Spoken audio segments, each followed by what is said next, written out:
All right, welcome everybody to another episode of Source Wall. This is episode 17 with your boy Kojay and your boy 44. Well, it's good, everybody. I know that we lied to you the last time we did the source wall and told you we would be back soon, and we don't care. So, moving on. Welcome to the new source wall.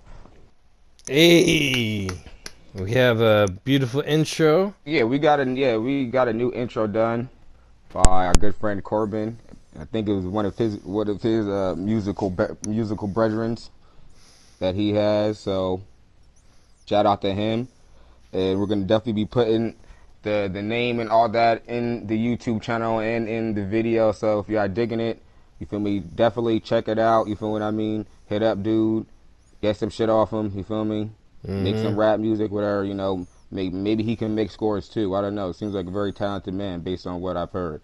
Toaster Milton, feel me, from Laughing Target Media. There you go. Shout out to him.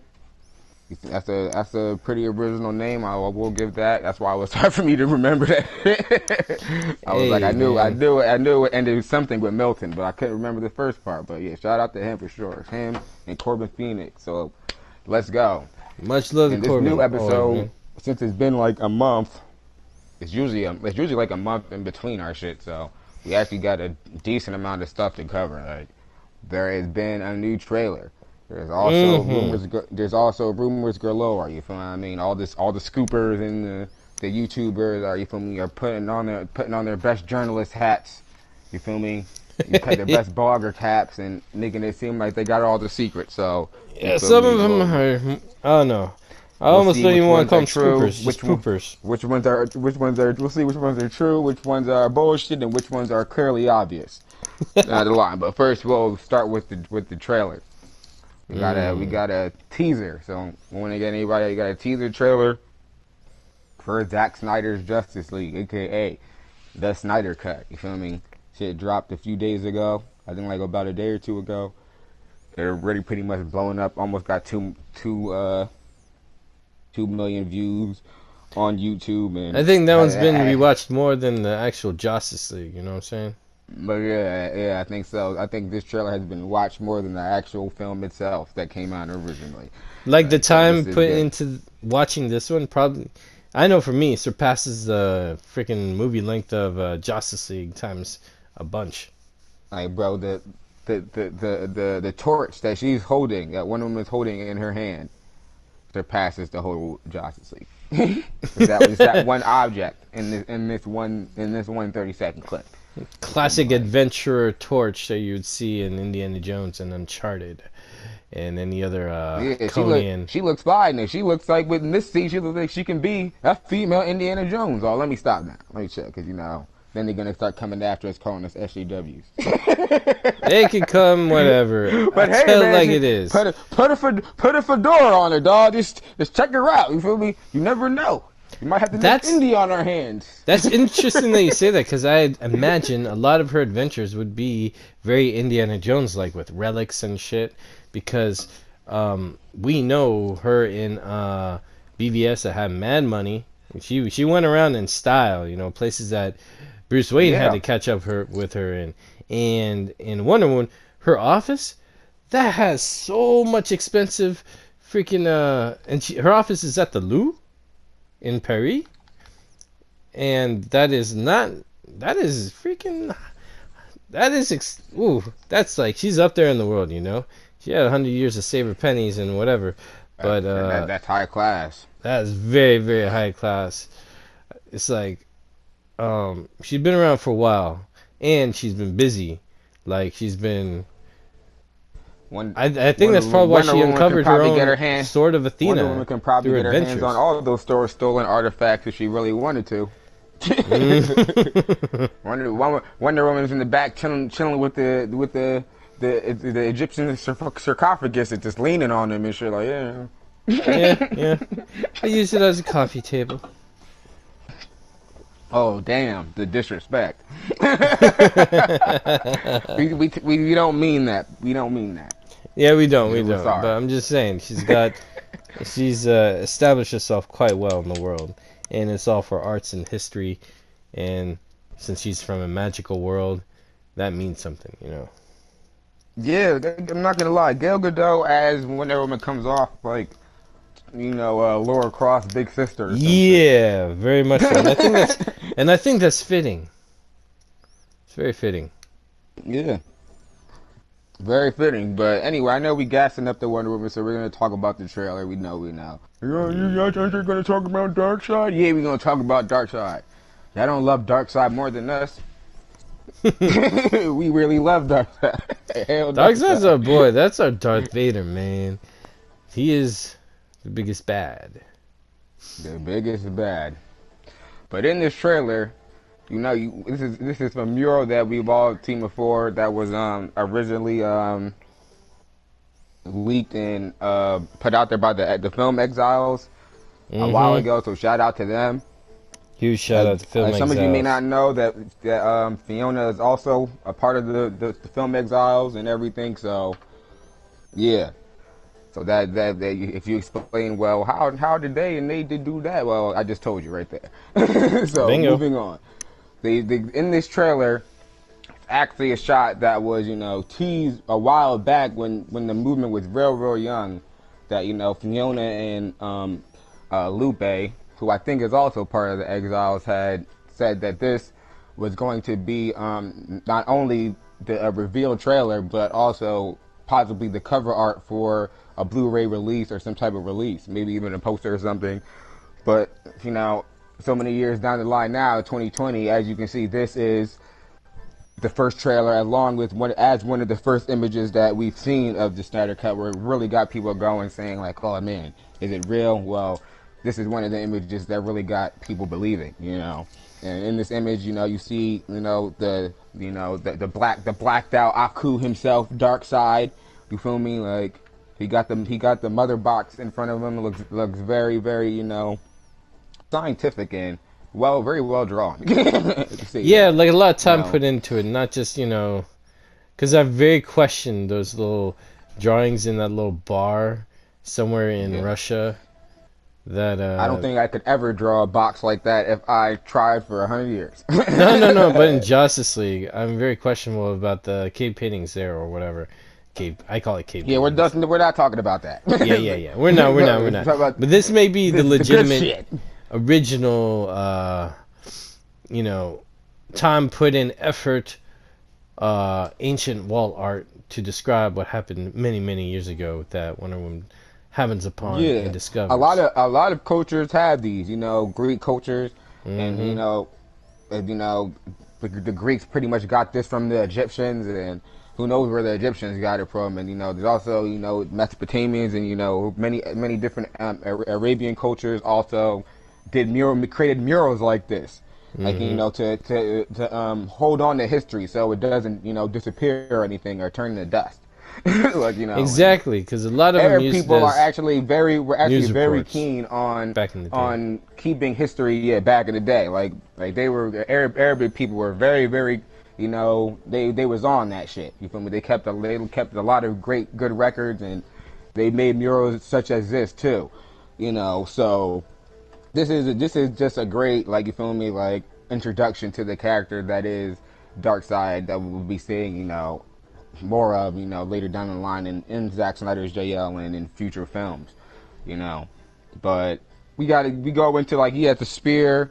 We had some rudimentary type of Greek here. Like, I'm assuming that's movie language. So don't ask me to translate it. I think the one on the right, the left translates it, and the one on the right just seems like it says Darkseid. You feel me? Like, but I doubt that's how you actually spell Darkseid in actual Greek. But they did it in a way where the English speaking person can at least see that, like, it says dark something.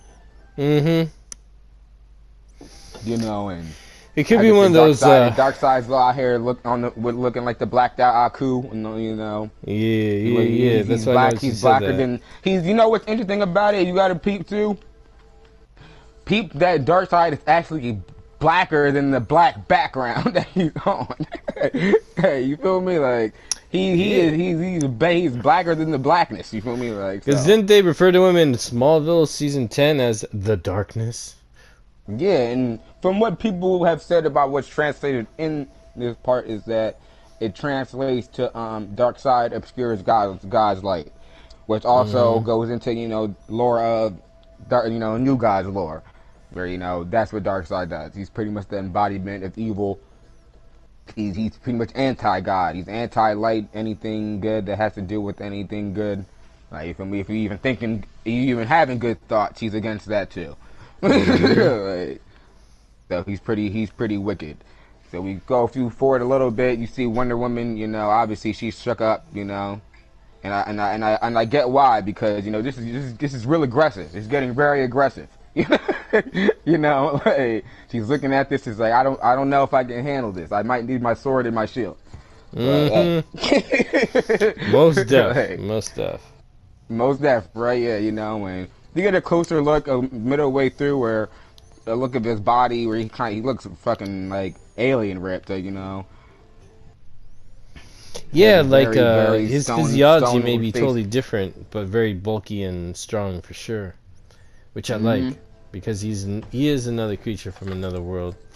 So I like when they honor that. Like even Doomsday, his features were very almost gorilla-like and humanoid, because his arms were longer than his leg limbs, and that gave him a certain different type of maneuver advantage, because the arm length of a gorilla, it's pretty much like almost like a mace with a chain to it. It's one third really longer than the human arm, right?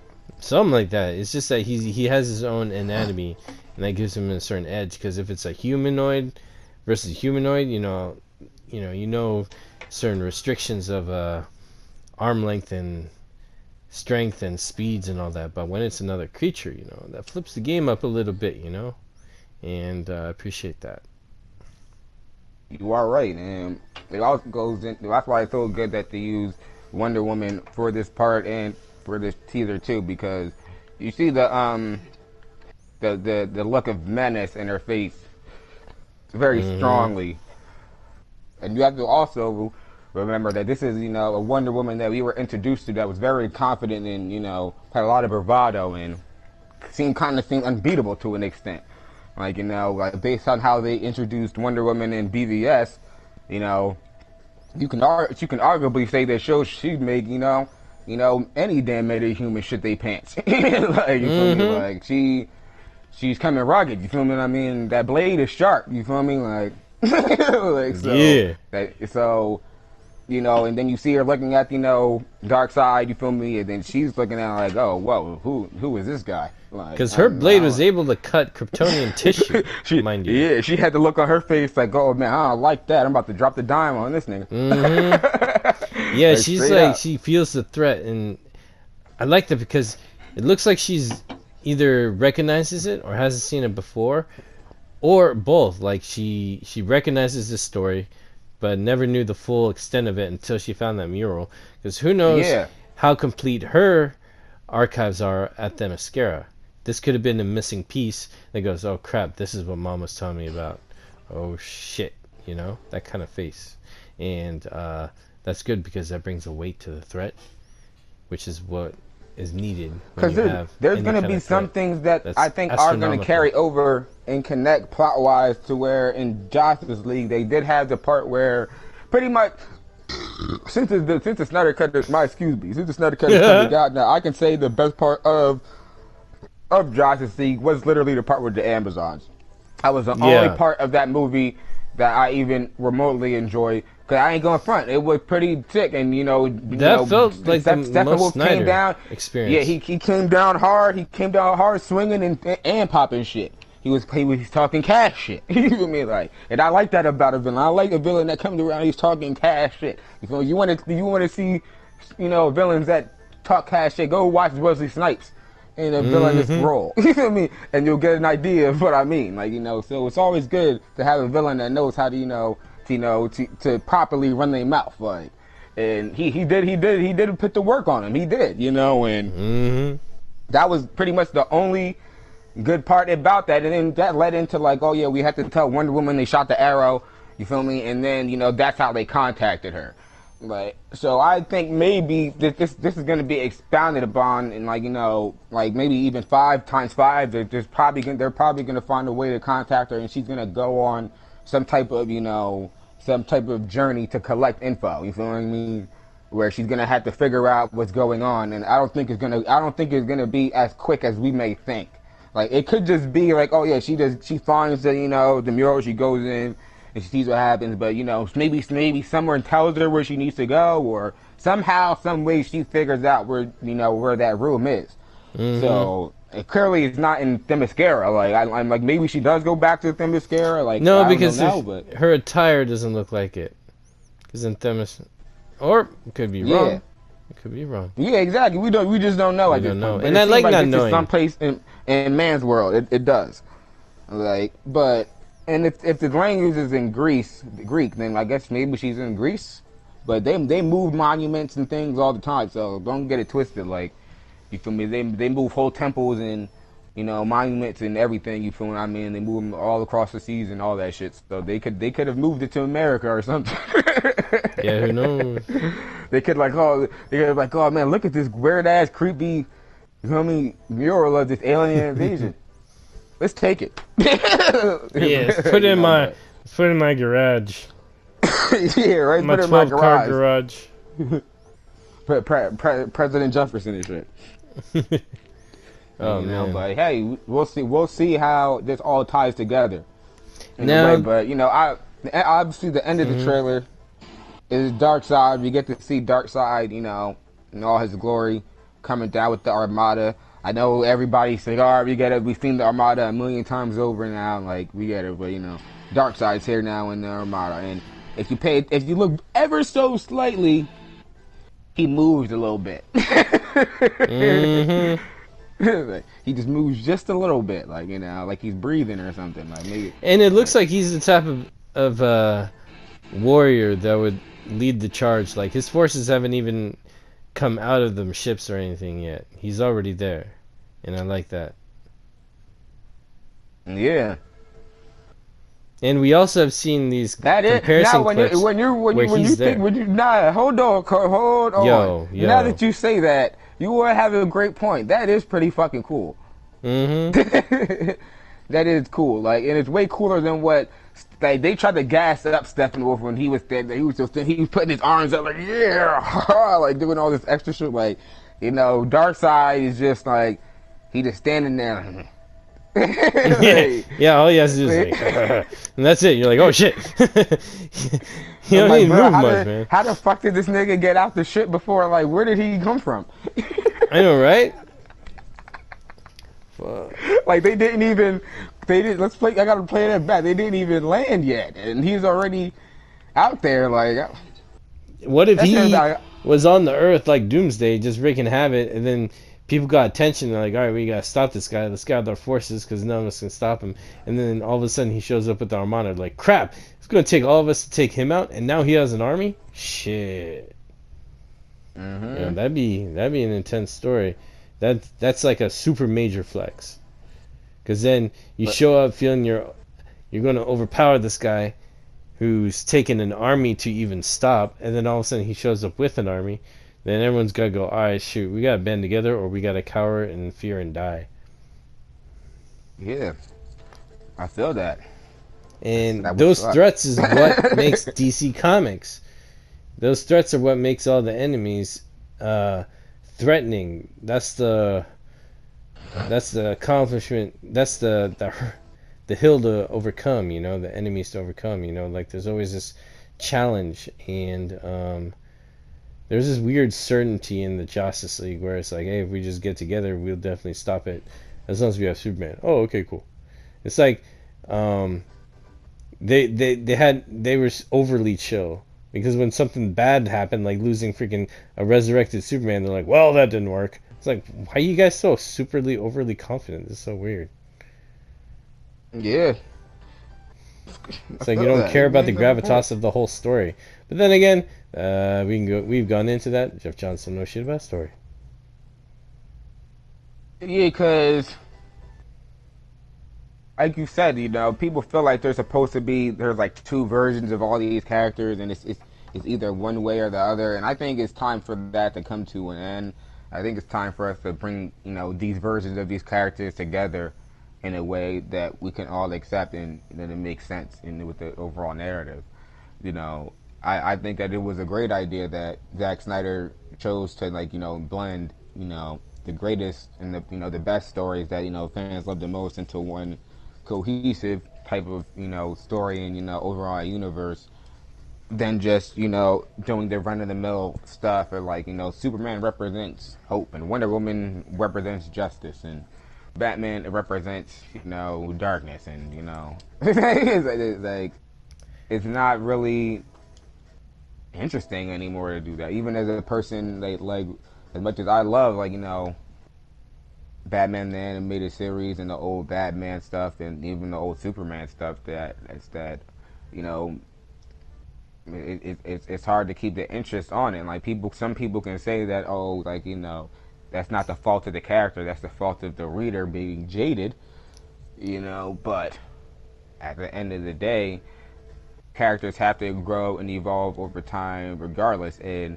for a character like pretty much Superman specifically, he's been around for 85 years now, I think, and it's kind of inconsiderate to belittle the fan that may want to wonder what makes a person like Superman, like what makes him tick, what I mean?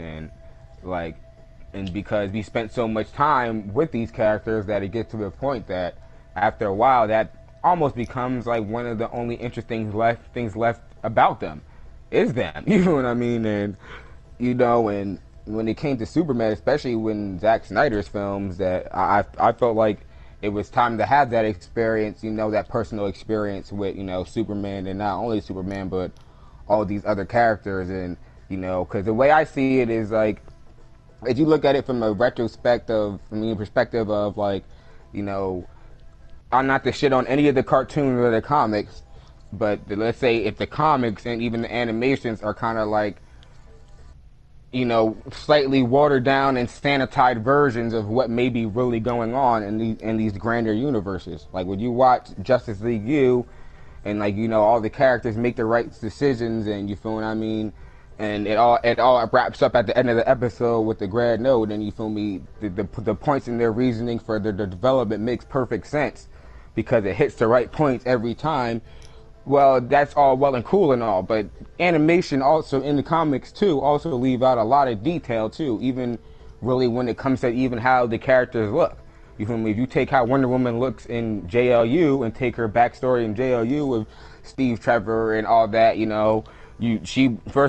can clearly see the clear difference. When one is a cartoon character that's missing a lot of detail, not only physically, but as far as her backstory too, where it's yeah, Steve Trevor died and it was sad, but I got over it and I realized that I have to be a hero and make the world better for places so another Steve Trevor doesn't die. But in the films, you actually get to see Wonder Woman struggle with that loss. You actually get to see, what Wonder Woman really feels about that afterwards, after, 100 years later and still having to deal with, the love of her life being gone. Plus, on top of that, you actually get a real better glimpse of Wonder Woman because you get to see her in all her glory. You feel me? She's not a cartoon character. Now you get this, there's real armor on her. Her sword, her shield is really heavy. Her sword is really sharp. There's so much more detail that you can take in and use to make the story better that just can't be used in certain mediums because certain mediums have their flaws. That's simply just that. Obviously you can't do the same things in films as you can in animation or in comics, so and there's nothing wrong with that. But I feel for people to say that we should be copying and pasting what's in the comics over and what's in the animations over to the movies, you're leaving a lot on the table. You feel me? That Right. could be explored, in my opinion. And that goes down to even characters like Superman too. Superman can be the happy-go-lucky guy, and we can hop, skip through his character development in the comics and in the animations just to get to him being the Boy Scout all day. But but when in the live action stuff and everything, you have a greater opportunity to delve into his character more and give people a better understanding of, you feel me, of who he is and why he represents what he does. Like, and if you're just gonna completely ignore that, then you're kind of doing the viewers and the fans a disservice, like, in a way. Because those things are what's gonna make intrigue them and love the character even more. Some people feel like revealing more depths about a character will instantly, it's like retconning or washes away what the character stood for before, and it doesn't. If anything, it doubles down on it. You feel what I mean? And it sets it more deeper in stone. Like, that's what I think. So I hope everybody can, you feel me, finally come together, when it comes to this DC shit, and just enjoy Zack Snyder's JL and maybe even other films as they come, and stop being so fucking reactionary over this shit. But hey, we don't know what's gonna happen yet. Yeah, man, this is so true. It's like another problem I feel like is like people haven't given time to let the man finish his story. It's like when you have an overall connected arc. It's like when you have a trilogy and you cut it after like Fellowship of the Ring or Two Towers, and you don't really understand the full vision or respect it until you get the whole end result. You know what I mean? And that's why so many third parts are like considered the favorite, because like, this is where everything came to the end. And this is the point of it all. Because what Zack Snyder does, though, he doesn't spell it out for people. He lets the work, he lets the story give enough foreshadowing and enough information without covering every basis in a forceful narrative way, to where he just sees a scene or a sequence of scenes where it's just people being real.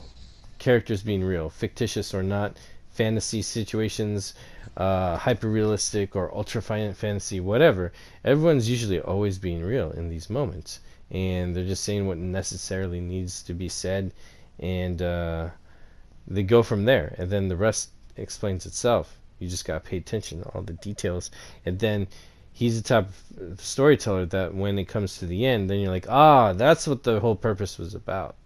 Yeah. And a lot of people are either too stupid or too impatient or inconsiderate to give it a chance to finish saying what it needs to say to the end. That's why in Zack Snyder's films, so many people go, he cracked Zod's neck. Oh, the Martha moment. It's like those are heavy, huge moments that if you were not invested in the film and giving it the credit it deserves to tell its own story, to reach its own plot and thesis, that by the time that strong thesis or moment comes, a revelation, you're not going to get it because you weren't paying attention to the stuff that came up to before then.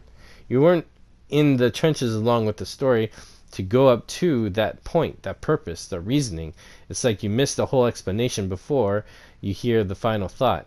And then when you hear the final thought, you're just judging it as it is, bare bone, and just looking at it at that moment without seeing the credit from the whole movie, explaining why we got to that point, why the gravitas is right there. It's like if you don't like care about the whole thing, and then when it comes to that heavy moment where all the compassion, understanding, and revelation is summed up to that pivotal little climax, you're not going to get it because you didn't get it the whole time. And then they crucify it just because on their handicap of not getting it, for not being in there with it till the very end to get to the point. So it's kind of like they're punishing everyone else for their lack of understanding, and that's not fair. Yeah, you're right. It's not fair. It's inconsiderate as shit. But Mm-hmm. Yep. And then seeing this trailer, this teaser, and it is a teaser because if it was a clip, it wouldn't have audio from a previous film, BVS, being Lex Luthor, inserted into it. yeah, you're right. That's a teaser Had the Lex tactic. Luthor voiceover, which pretty much, I guess it was already confirmed, but now it's in canon that he was definitely talking about the new guides, which Mm-hmm. is very, very cool to see, you Very, know. very cool because he tapped into that information, as we saw in the director's cut of BVS when the SWAT team found him there. He didn't even Yeah. look, because we got like a Lex Luthor who stutters a lot in power, and then just when he was caught, he was just frozen with fear and like, holy shit, which is the same expression, and not intensely the same expression, but the same type of uh, threat of evil power that Lex Luthor had when the SWAT team caught him, that Wonder Woman had, except he's more of a worm, so he had more of a wormy, cowardly reaction, and she had a warrior's reaction, but they both Yeah. had fear on their faces. And I think that that continuity is very important, because he was only looking at Steppenwolf. Well, we don't know if he saw Darkseid before that, but he was seeing it all, and then Wonder Woman sees the Darkseid painting and learns all that history right there. It's like that same threat and fear of such evil power is realized on both of them, and that's consistent. Yeah, I think that's gonna be covered in Justice League about what exactly Lex Luthor. We're gonna find out, you know, a little bit about what he found out and what exactly happened in in the scout ship. I think they called it. And because from what I think is that Lex Luthor was obviously sponging up all the information about, you know, how many worlds there are, you know, what's going on in the galaxy, you know, probably from a certain date up to now.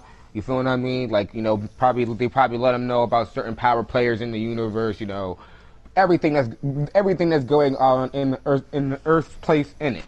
You know, and then this whatever this was going on with the, you know, with the ship, he had to be pulling this information from somewhere, or, you know, let's just say it went online somehow because of this. You feel me? And Mm. between all this going on, you know, Steppenwolf, someone from, you know, Apocalypse probably picked up on this, and Steppenwolf probably started, you know, playing himself, like projecting himself into the shit.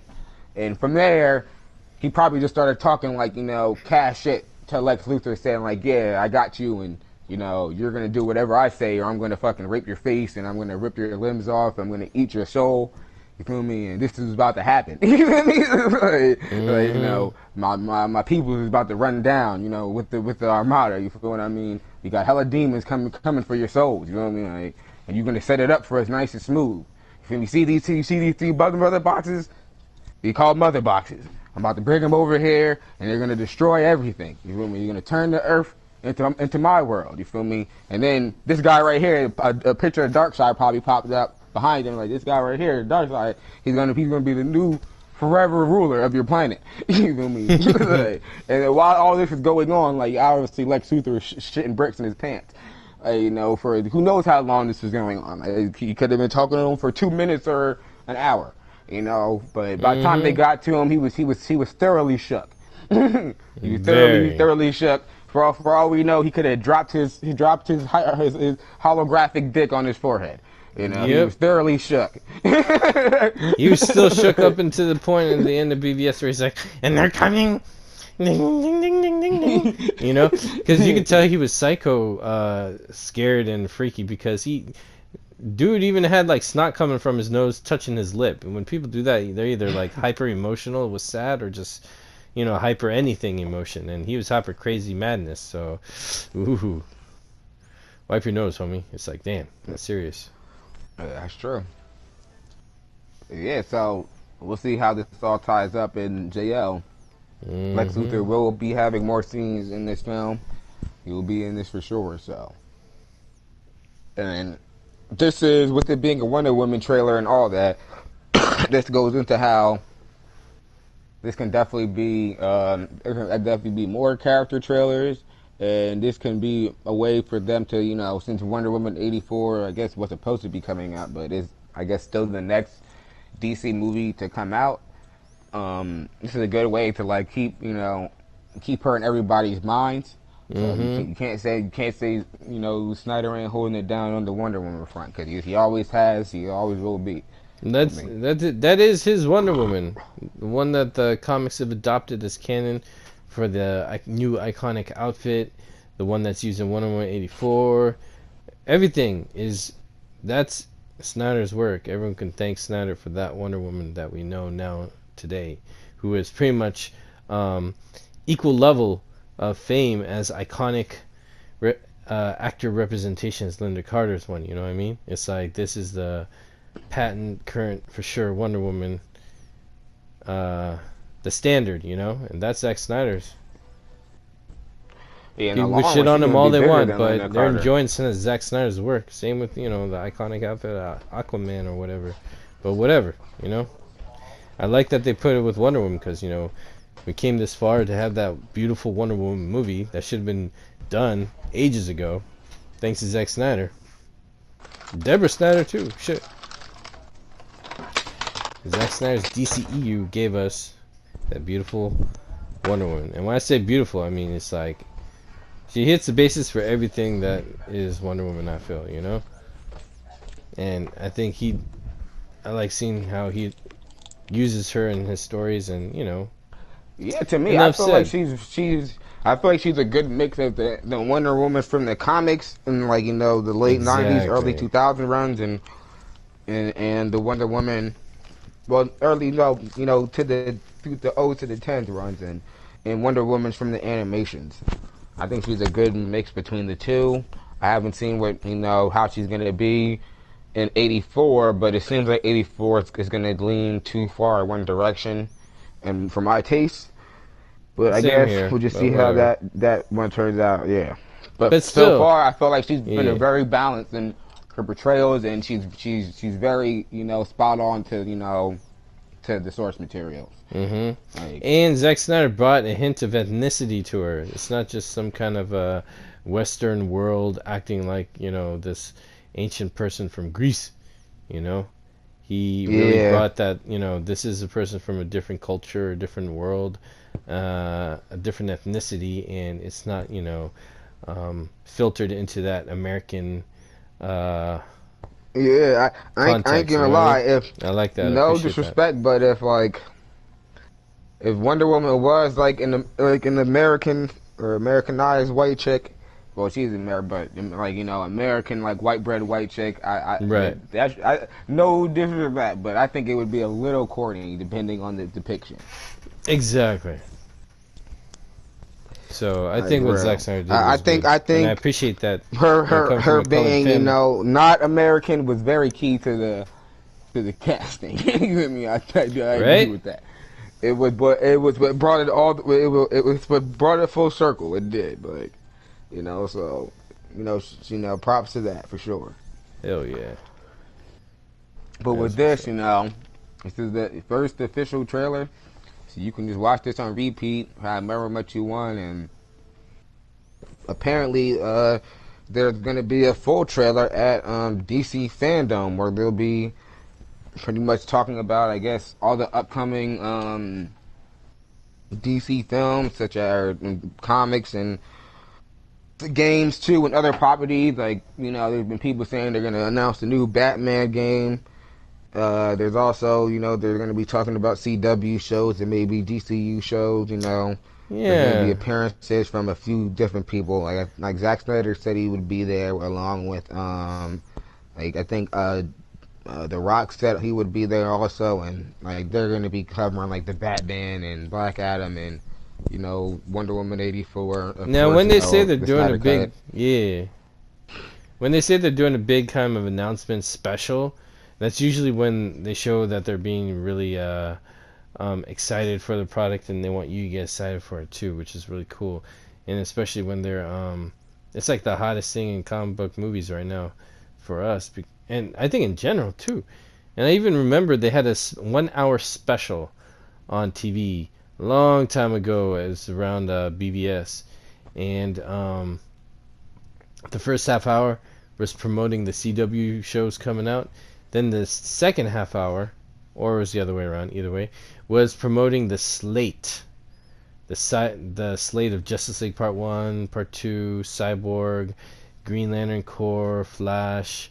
You know, that slate they were hyping up and going over in detail on TV live. And I recorded on DVR back when I had that cable box subscription. But It was really cool. Even Jeff Johns was there, whatever. But it was hosted by Ray Fisher in doing the introduction and outros and all that. But they were just talking about the slate, and it was just beautiful how they got behind it. Now this Fandome, to me, it sounds, and I need to know a little bit more about how it's going to function and go down. But it looks like its own mini. It's like what they would have done in appearance to this year at Comic-Con. Now imagine if Comic-Con actually happened, we would be getting more Snyder Cut trailer in Hall H type experience going on. But since they don't have that, I think they're doing this Fandom in place of it to give us all those scoops and hype and everything that they would have done at Comic-Con, that they're going to do at DC Fandome. And the way it looks like a map of like Disneyland or something, which is like, a chart of like, here's the map of Comic-Con, and when you go here to find out this one, and go here to find out this one. It's like they're trying to recreate that situation because of the pandemic going around, which makes sense. So it looks like they're really taking it seriously, and I feel they're going to give us a lot of goodies to get hyped up for the next year and the movies to come out. What do you think? Yeah, I think that's exactly what they're gonna do. They need to keep the hype going, for the next film, because DC's been on a mean hiatus. Like they're bubbling back up now, and everyone's getting hyped for the bubbles. They're getting hyped off the bubbles, but DC wasn't that hyped before, so and they know that these last two films they didn't really get people riled up. Like this Snyder Cut.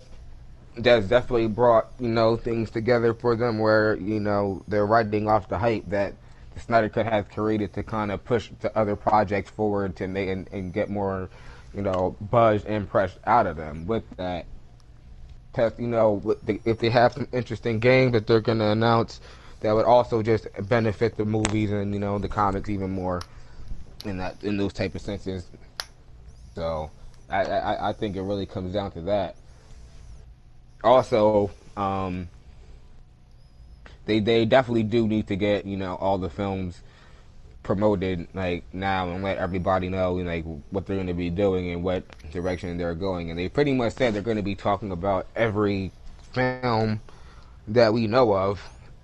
Yeah, and even other stuff except for like New Gods, which I was about to say, are think, they going to talk about that little thing? I'm like, what? Yeah, like which is telling. So I'm just saying for all y'all still holding on to New Guys and everything, I feel you. But when I read a few of the press releases, and I ain't hearing nothing about no Ava DuVernay's New Guys being. I ain't being never talked been about at hyped all. or excited for that film.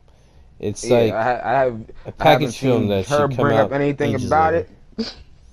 Like I wonder how they feeling about they Dark Side is in the Zack Snyder's JL trailer, so I don't know, man. I'm okay without New Gods. New Gods feels like a bonus phase. You know how like MCU they finished all the way up to Avengers Endgame. They fulfilled their promise, their big scheme of the storytelling. Now they're entering this phase of like bonus films, like B-sides or something, the BBC sessions of their main film stuff, the stuff that they forgot about or that they always wanted to do or feel last minute needed to do. Filling in the gaps. Oh yeah, like what if It's like we that's did where this? New God should have been for DCEU when Zack Snyder was completely done, and maybe two generations of filmmakers did their continuation, then dropped New Gods. It's like that kind of story. So later down the road, that like a B-side. I think it's way too soon for DC to be like that, like Stargirl. Yeah, it's like now we'll do Black Widow. Which they should have done way before, anyways. But that's on them. Yeah.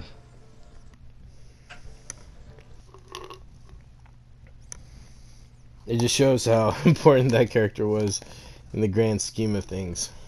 Unfortunately, Disney just get at politics and keeping the right people on their side. Yeah. Notice how they never call out Disney for anything problematic. You feel me? Like Disney never gets called out. If anything, everything gets.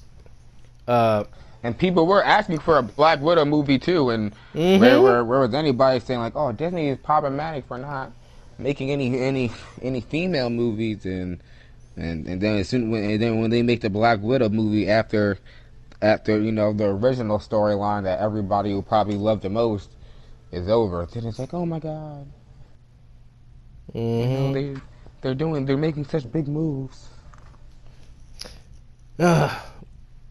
Which is not fair, because honestly, if they did, in my opinion, if they did a Black Widow film instead of Captain Marvel, I think that would show more faith in their female characters, because people have been accustomed to Black Widow for a while, and they love that version of Black Widow, and they've been wanting to see her movie, especially when she's a core character, and she's been around for a minute, but she's a core character of the whole Avengers group. Like, I would actually like to see Hawkeye in her, or even if they shared the screen as a dynamic duo, because they portrayed them as as like a team, a tag team in the job, right? That they're so tight like that.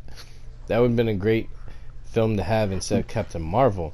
But I mean, they foreshadowed it, but I don't think they really ever showed it in the movies. no, no, and that would I have been a great mean, opportunity, and then give that character more weight to the overall story that she's crucial to being a part of.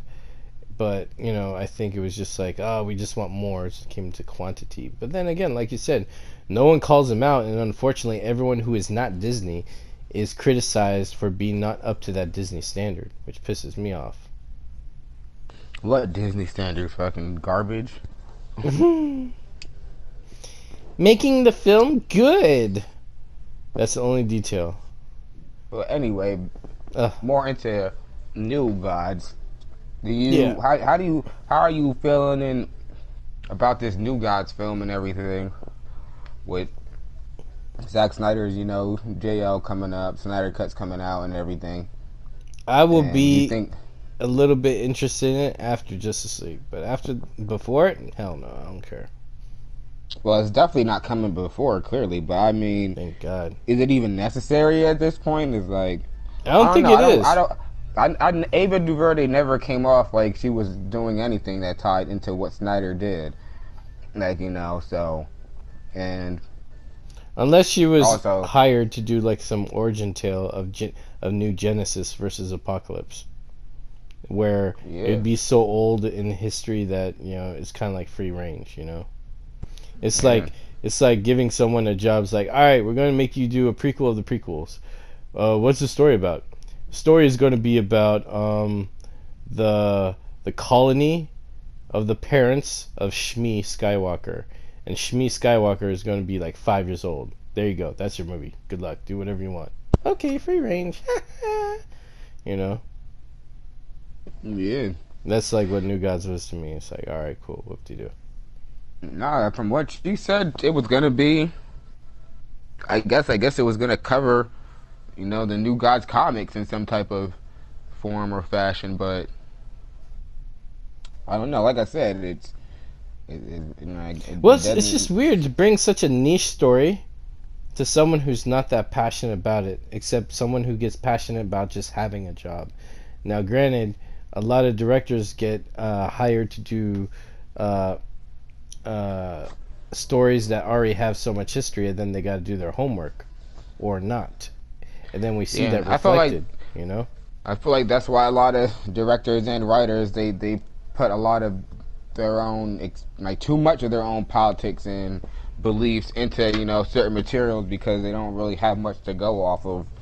They don't really know much about it, and they're not really that passionate which about is it. funny So because that's a criticism people give our boy Zack Snyder of that he's doing exactly what you said.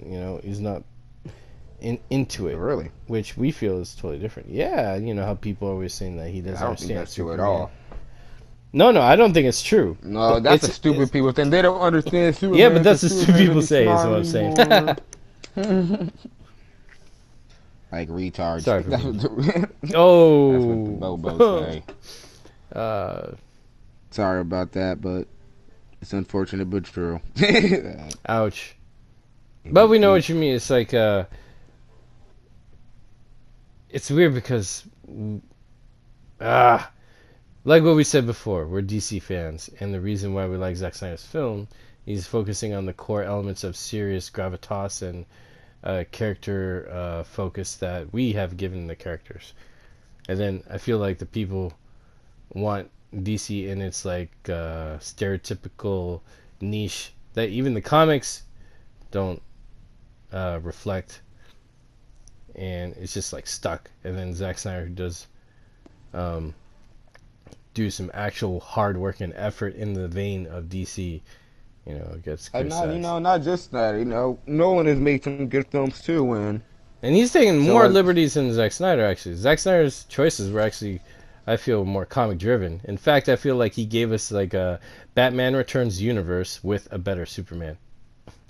With not a better Superman, but because I think Frank Miller's Superman was definitely his depiction of Superman, why he doesn't like Superman, but that wasn't really, in my opinion, the true Superman of like all-encompassing Superman. I feel Zack Snyder understood Superman a lot more than Frank Miller, or at least more lovingly than Frank Miller, and he gave us the yeah, Superman that is like all I encompassing, agree all because the he good didn't about Superman. because Frank That was Miller not in him. made Superman the government stooge and sellout, and Snyder didn't do that. Exactly. Because Man of Steel, he's like, I'm here to help, but it has to be on my terms. I was like, thank you, because that's not a government stooge, you know? And That's an Frank independent Miller thinking even said Superman.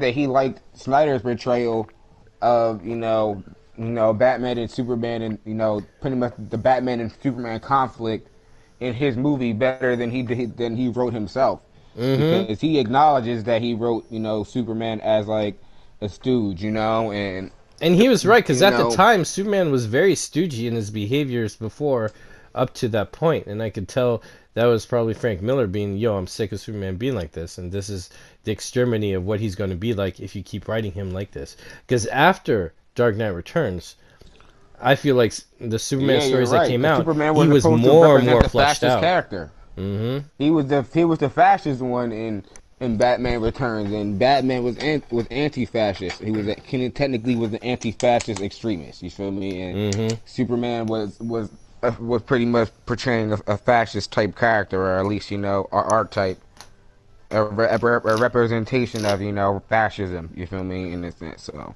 And then we go to BVS, we get a non-fascist stooge Superman, but we get an extremist Batman, and I think that's perfect because it's like um, a sign of the times. Like Dark Knight Returns, the way that was written, and Superman was in the wrong. I think that fit that time of what needed to be said at the time to move forward with the characters and the story and the world. Whereas now in BVS, it's the same thing, except Batman is in the wrong to highlight and show where we are in the times and where we need to progress forward. It's like wake up calls. yeah, It's like these guys know what they're doing, and they're doing it the right way, and giving the characters all the justice to help the characters for the future, not just trying. Okay, here's a film that is pretty much a Polaroid of what we're used to. Ha ha. They're actually digging deep into the psyche, so we could see the characters grow from here on out, because that's what creates the longevity. I feel you. So how do you feel about more about Superman then? Like everyone is assuming that Superman is definitely on his way back now. Well, And especially seeing that Henry Cavill was part of the Q&A session that followed Man of Steel after that Vero special that they had online, is that it's like, because for a while, and we've been talking for it, is that we're like, is Henry Cavill on board? Is he in the anti-life equation, anti-Snyder equation? What's going on here? But then when we saw him there, I think that's a sign of a new contract and a new thing going on. And I could see Dwayne Johnson and his people are very, very smart. They want quality, because let's take a step back. There's a film called Snitch, a beautiful film. Didn't get far, didn't do popularly well, but I felt it was a very beautiful, strong narrative film. And Dwayne Johnson, I will give him credit for seeing the potential of that film, where he became an executive producer and he funded it too, and it became like a passion project, and he really did very well in there. And it was a true story. It was very gritty, very realistic, and from what I gather, he still loves it today, even though it may not have hit the box office that he likes. This dude loves box office, but even his show that's Decent Ballers isn't that huge, but it still puts in a lot of quality effort. Now, looking at The Rock having more say as Black Adam, I could see him going, you know what, I would like to go down that dramatic, serious path because I don't push myself as an actor. I don't see him trying to do an MCU film. I see him wanting to be the next Heath Ledger. I see him wanting his Oscar, you know? I see him wanting quality work. Because going into franchises like Fast and Furious, that was already Yeah, established, so he'll have he fun also playing. wants a cinematic universe too. He wants that quality, and I think he definitely knows that the person who could pull the punches for that is Zack Snyder. Because Dwayne Johnson is still a pro wrestler, which means he understands Oh physical yeah. entertainment. He understands the excitement of being in the trenches and being in a fight. A lot of these filmmakers, they just want to, or a lot of I want to say the movie makers in Hollywood, they just want to the glitz and glam of it. But sometimes I feel like he is an artist, and I wouldn't be surprised if Dwayne Johnson would be like wanting to have be in good terms with Zack Snyder to either have Zack Snyder make that film or have some influence to making that film. Hence, i.e., like Wonder Woman, like he had a lot of influence on that film, and it was definitely not his style, but it was in his same vein and his quality threshold that made it extra worthwhile. You know what I'm saying? It was like like even Rise of Empire 300. I'm not a fan of the story and the direction or the director, but it still had that that quality, you know? Like even Batman Forever, it was not Tim Burton, but it was still produced by him and overseen by him, and it had that kind of quality, even though it was a Joel Schumacher film, probably one of the best ones of his. Other than Phone Booth, I heard that was good. But is that I think Dwayne Johnson definitely wants that, and having his boy Henry Cavill on good terms with Zack is a good in for that.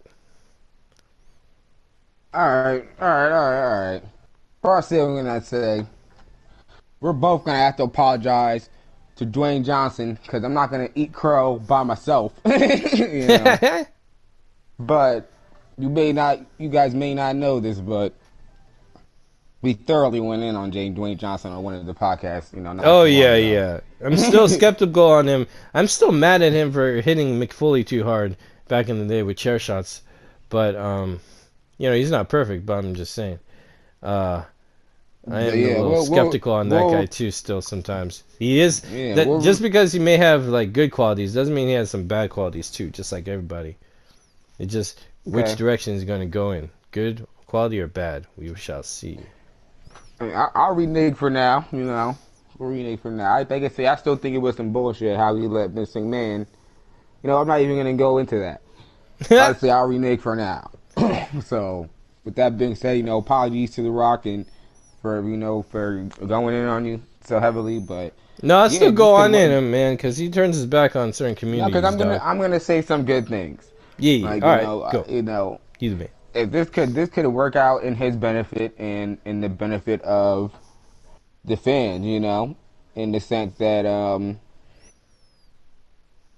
you know, it can be a have cake and eat it too situation where if we're lucky, because I get everyone is very worried with the Shazam being so whack and it has Jeff Johns' hands all over it and maybe Jeff Johns could be involved in the Black Adam movie too. So a lot of people are real iffy about that on that front, you know, and they're not really feeling that. You know, they're worried that it's not going to be able to fit in well, or it's going to veer off in a direction that's not, you know, going to complement, you know, what has been established before. But if we're lucky, and if what people are saying is that Jeff Johns is really out, and you know, I'm pretty sure like he has some residual projects left, like you know, Wonder Woman '84 might be his last one. I think that's what I mean. He may be working on Black Adam, but I don't know. But from what it seems like, he could just be on Stargirl for now. I So with hope that so. being Let him have said, that. if we're in a world where you know Henry Cavill is back and you know Snyder is back on the board, and there can be you know like a Man of Tomorrow with Black Adam or a Black Adam 2 film, you know, with Henry Cavill that fits into the Snyderverse in some way, like I think that would be pretty cool. And I would say that I wouldn't even mind if Snyder didn't direct, as long as it is not goofy and silly. Like, as long as it takes what's established seriously and moves forward in a proper way. I'm like, Snyder doesn't have to direct everything. Like he could Yeah. still stick with the JL films. Maybe do another Superman solo, but yeah, like I think that would be the best option, and it would only add more hype to the situation if fans can really see that that not only is Dwayne Johnson but Henry Cavill are both fully on board for the brand and for the sake of everybody, not just for themselves. You know what I mean? If this is just going to be a thing where they're just doing this for themselves so they can have their little fucking Shazam, Black Adam, Superman, crossover in the corner over there, then I'm not interested. You feel what I mean? Like, but if this is going to be something that pushes the overall, story of Superman forward and brings something cool to the table without backloading the universe with unnecessary Just John stuff, then it could be cool. Like, so I'm waiting to see how this all comes together. Dwayne Johnson said, he announced that, they'll be talking about Black Adam at, the DC Fandome. Zack Snyder will be there, so we'll see how this all comes together. Like, we don't know who exactly will be popping up on what end. Like, we don't know if there's going to be, like, any actors or anything making any appearances or anything. So maybe Henry Cavill will pop up, again and talk about JL. Maybe he'll pop up and talk about Black Adam. Maybe we'll just see Henry Cavill talk about some stuff, you feel me, that he'll be in. And maybe he'll give us an idea of how all this will eventually tie together in the long run. But it's like grain of salt, because it's still very iffy. We're still shaking off their legacy. We're still shaking off, the snake. You feel what I mean? It's just still shaking them off and making sure everything is getting ready to go. So He's a snake. that being said, it went from left to right where people were very iffy about. Like, there was definitely still people that were hyped about the Black Adam film in general, and Superman doing something with Black Adam. But the whole pie in itself of the whole Superman Shazam Black Adam thing, a lot of people were iffy about that because of how the direction that DC was going, off of Justice League. With it being rectified, it's bringing a lot more hope to those projects. So hopefully those can turn out well. And I know there's people out there that want another Henry Cavill Superman movie. Chill the fuck out. You feel me? BVS is Man of Steel 2. JL is technically Man of Steel 3. You feel me? Superman will get another solo down the line. You feel me? Stop crying about it. You feel me? Y'all getting hella Superman. You feel me? Y'all getting top notch Superman too. Yeah, just give it time. Like, goddamn. You feel me? Like, I want to see him fight Brainiac bad as hell, but it's like, chill out. Anyway, over to Batman. You feel me? Like, let the dude come back to life first. Come on, like, Right. That's what I'm saying. Like, anyway, over to Batman though. With the bat and the bat flak. Return of the flak.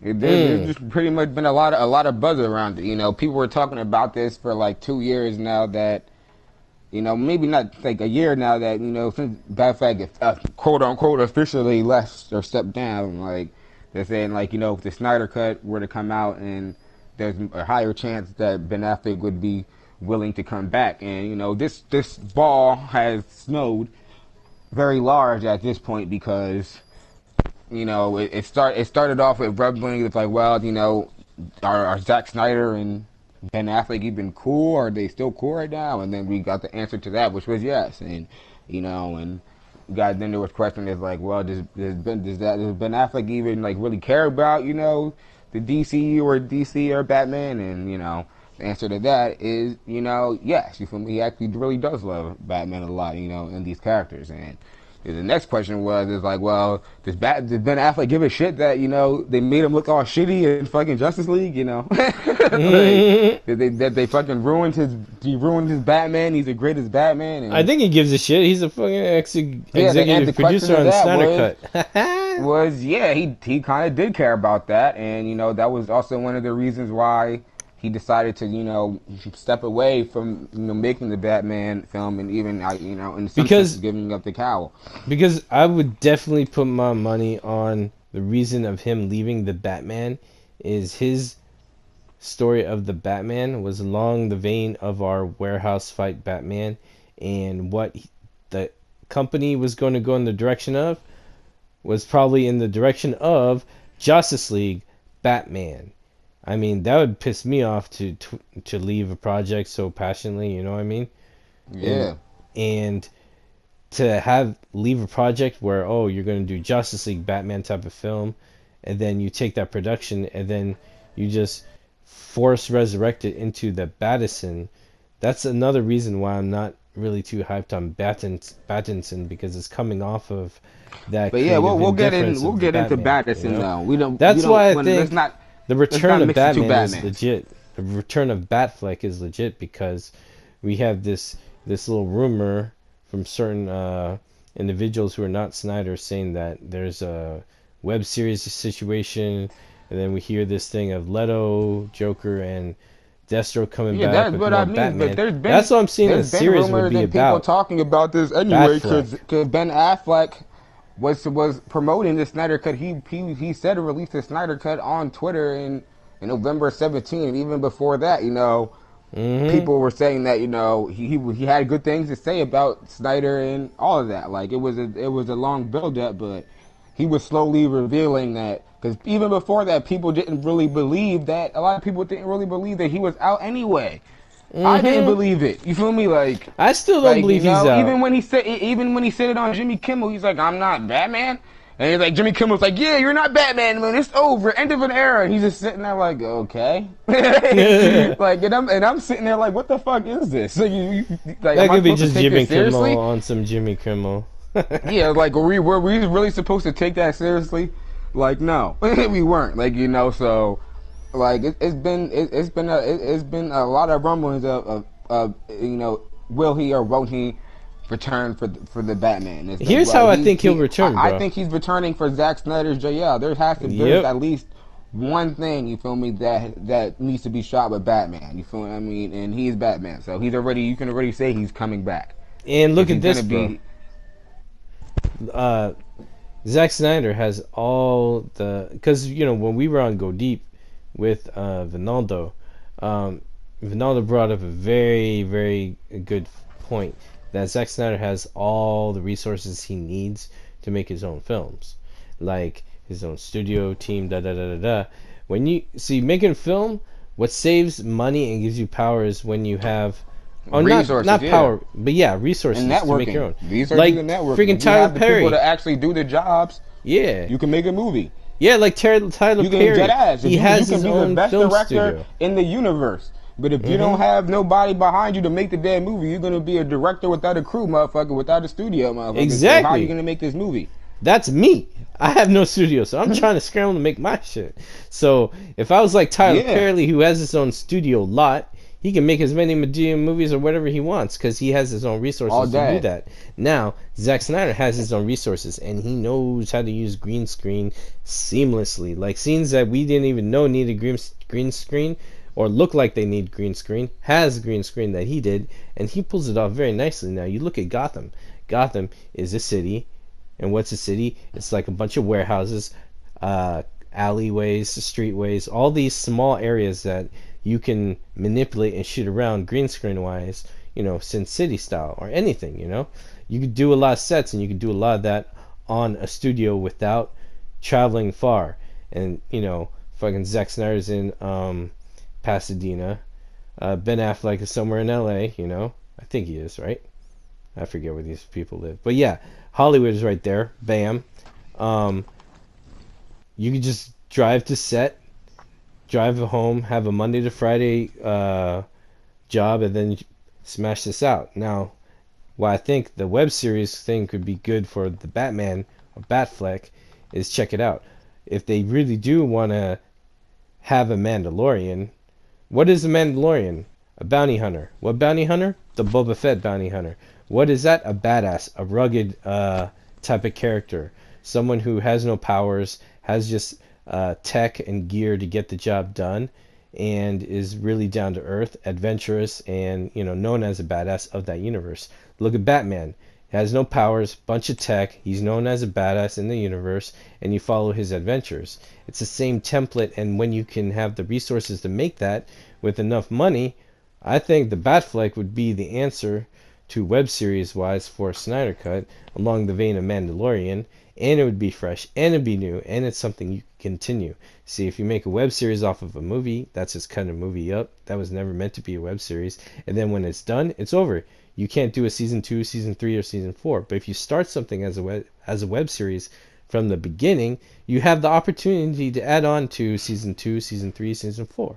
And that's where the content of having more content is right there. I mean, the goal of having more content is to have content that grows and builds. If you force it into a film, I say it from the won't grow, rip, man. I would prefer a Batman.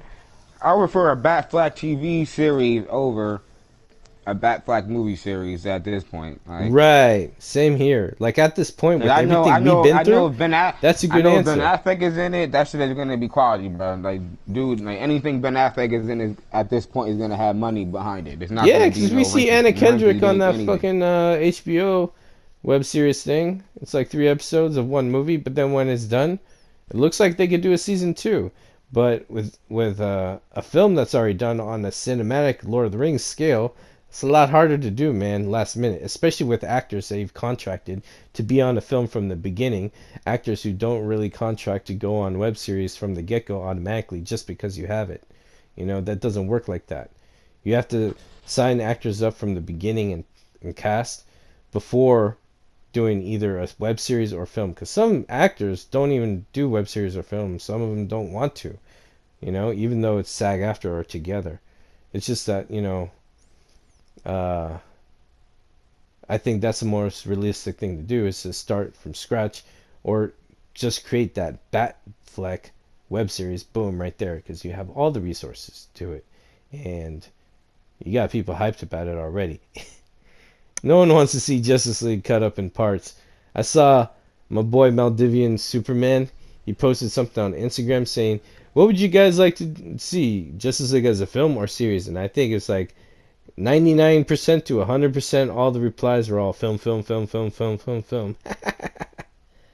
Yeah, because the only people that would benefit would be HBO Max and maybe And Zack only for Snyder. a second, because after that, if they Yeah, force it as a web series, people are gonna watch fan cuts of it put together as a like, movie bro, anyways, and no one's going to be on they need to HBO be Max. It's like, planning fuck you. to release this shit in physical immediately, so I can buy this shit like 100 times. Hell yeah. I want to buy it a bunch of times. Like, real shit. That's where I'm at. Mm. And then, smart Like, money either is in a way, smart I'll be place, I honest. Either believe. way, like, I'll watch it either way. Like, what the hell am I gonna do about it? Yeah, I Like, know, we if have it no comes out, choice. if it comes out, if you feel me, as the series, and I'll look at it as a film series, but Yeah, but even if I'll that, still watch shit, I'll it. get the fan edit of all the episodes put together in the film.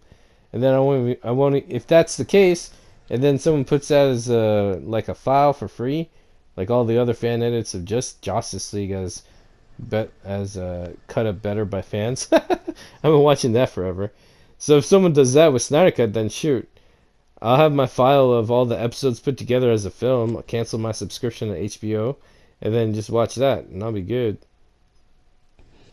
Yeah, like I just think I can't sit here and argue and say that a Justice League show can't work, because it could work.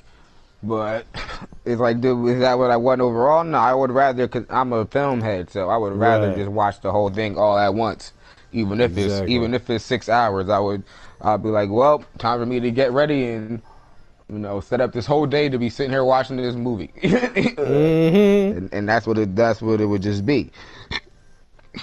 So people are different in that sense, but it just I think either way it'll turn out good. Like, when it comes out physical, I'm gonna get it physically, so I'm gonna have the movie version. Like, I don't know if I don't know if it's still going to be cut into parts, but I doubt it. And they would be extremely stupid if they did kind of just leave all that all that Blu-ray money on the table, especially with during the upgrades during upgrade season. Mm. Not really shit. Right now, a lot of people are getting them 4K TVs because they're cheap now, and a lot of Yeah, I people are noticed saving that. up for the new consoles and everything. So shit, you want motherfuckers to be able to buy, they want a 4K Snyder cut. You feel what I mean? Yeah, In and that physical, shit and you doesn't better be able stream to accommodate. nicely. I've been watching Dragon Prince with my sister, catching up on that on Netflix, and shit, when the train goes by, everything drops, and you can't really enjoy the full quality. A lot of people, you know, streaming's great and everything, but for full quality, some people who like their film like a fine wine, like you and I, we want that full surround sound, crisp quality, none buffering experience. You know what I'm Yeah, saying? It's like, mwah, give it to me. I yeah, mean, I I totally stream a agree. lot because it's convenient. I ain't gonna lie. And at certain times of the day, it's smooth.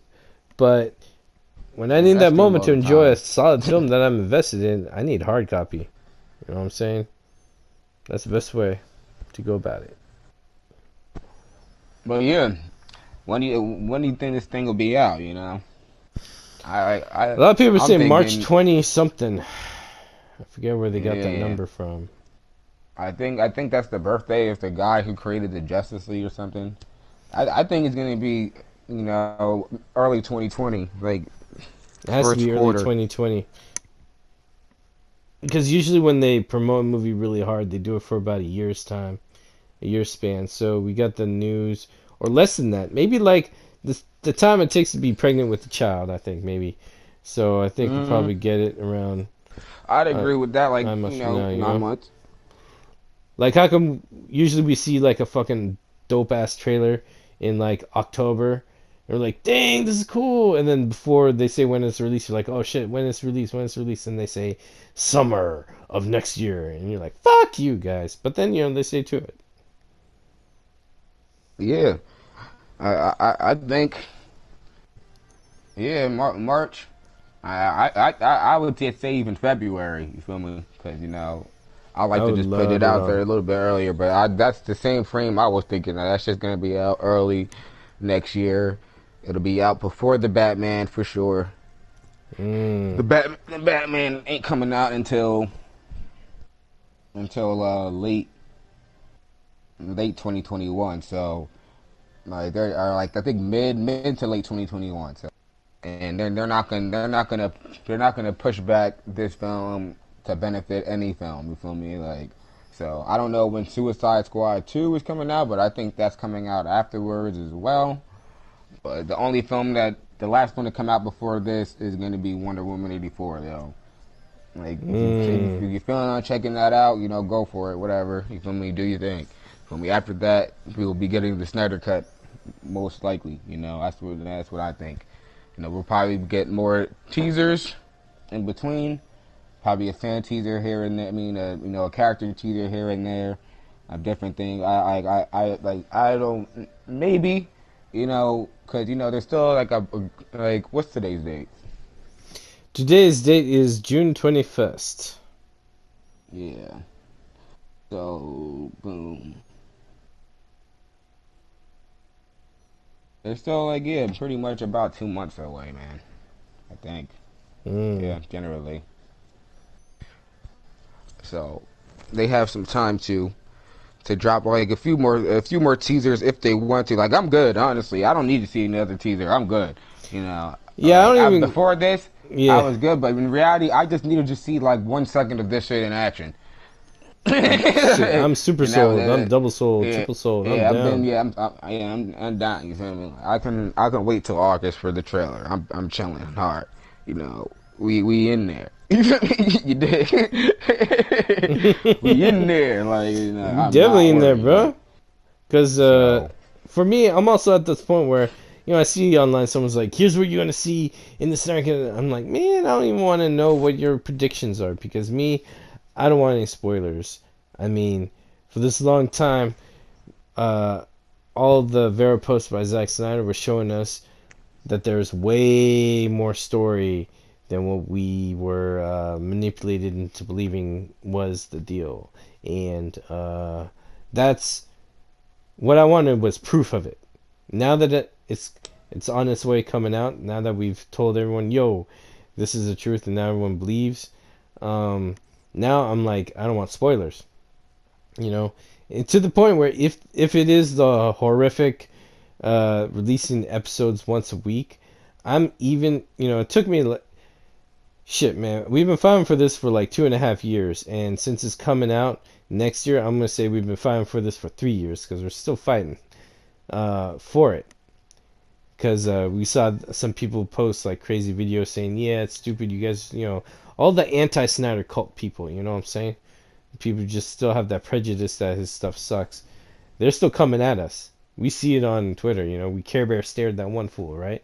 So it's like, Yeah. by the way, y'all, I'll probably retweet it on Sourcewell. That was funny, but Yeah, on that's our what you Twitter, gotta do now. Stop feeding into all these motherfuckers petty bullshit and right? haterisms So and that's what I'm saying. It's like a all that shit. 3 year wait for this film.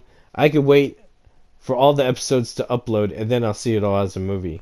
Like I'll go on social media quiet. That's how important this film is to me, and um, I don't want spoilers. So when people say, "Hey, I know something's gonna be in the Snyder," I was like, "Sure, if you do, cool. If it's not true, cool. I don't give a shit. I don't care. I don't want to hear it.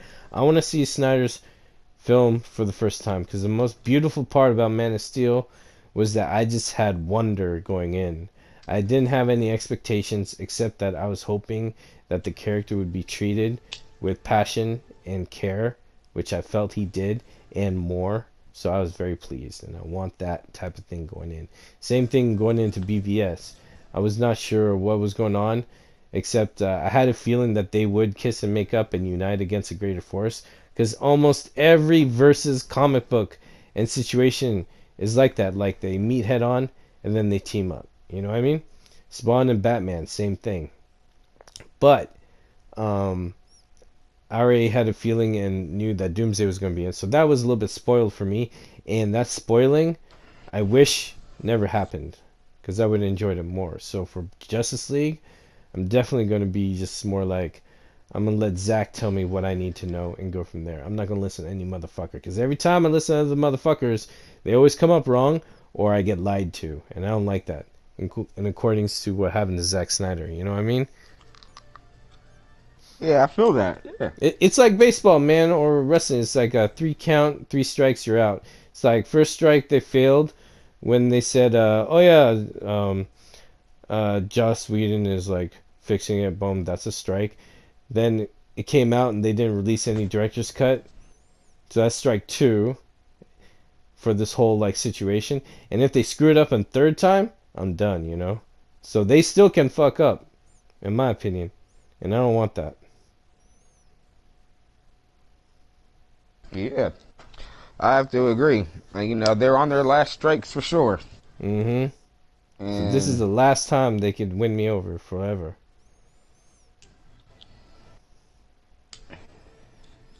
I have to agree.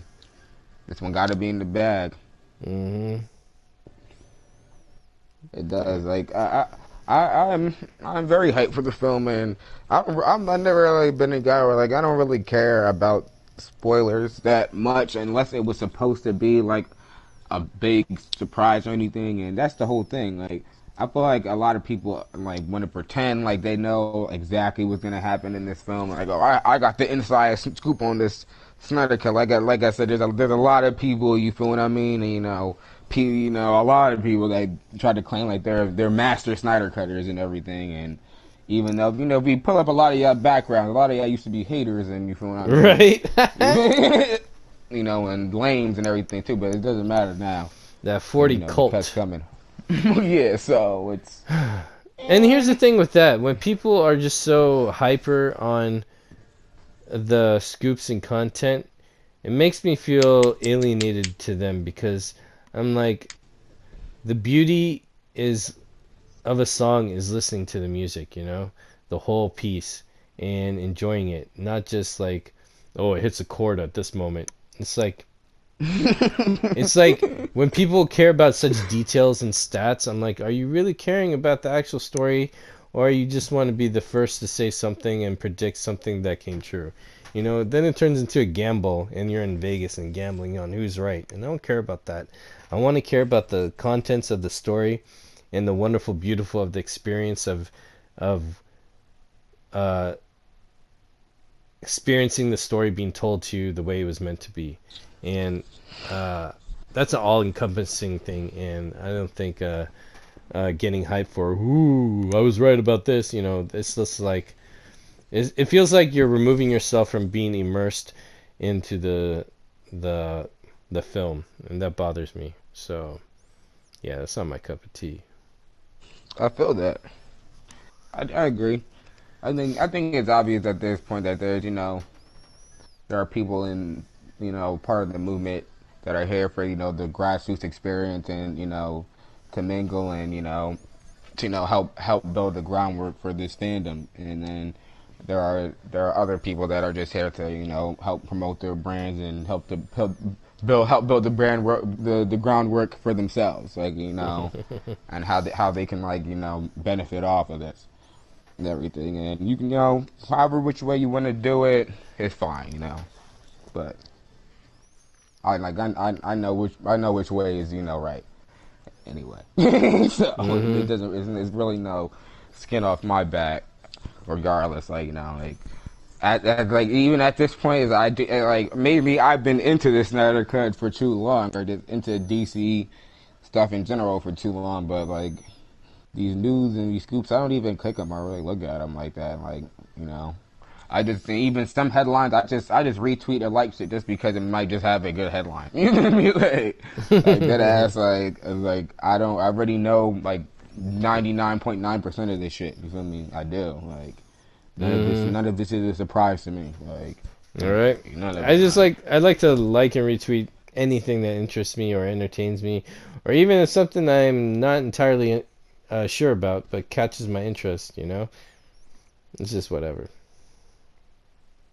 It's like yeah. So you definitely don't have to get caught up in all the scoops and the likes and the attention seekers and Yeah. everyone's like, oh, yeah, look at me over here, look at us over there, and My social media has come to a point where it's so kind of fine tuned to the point where um uh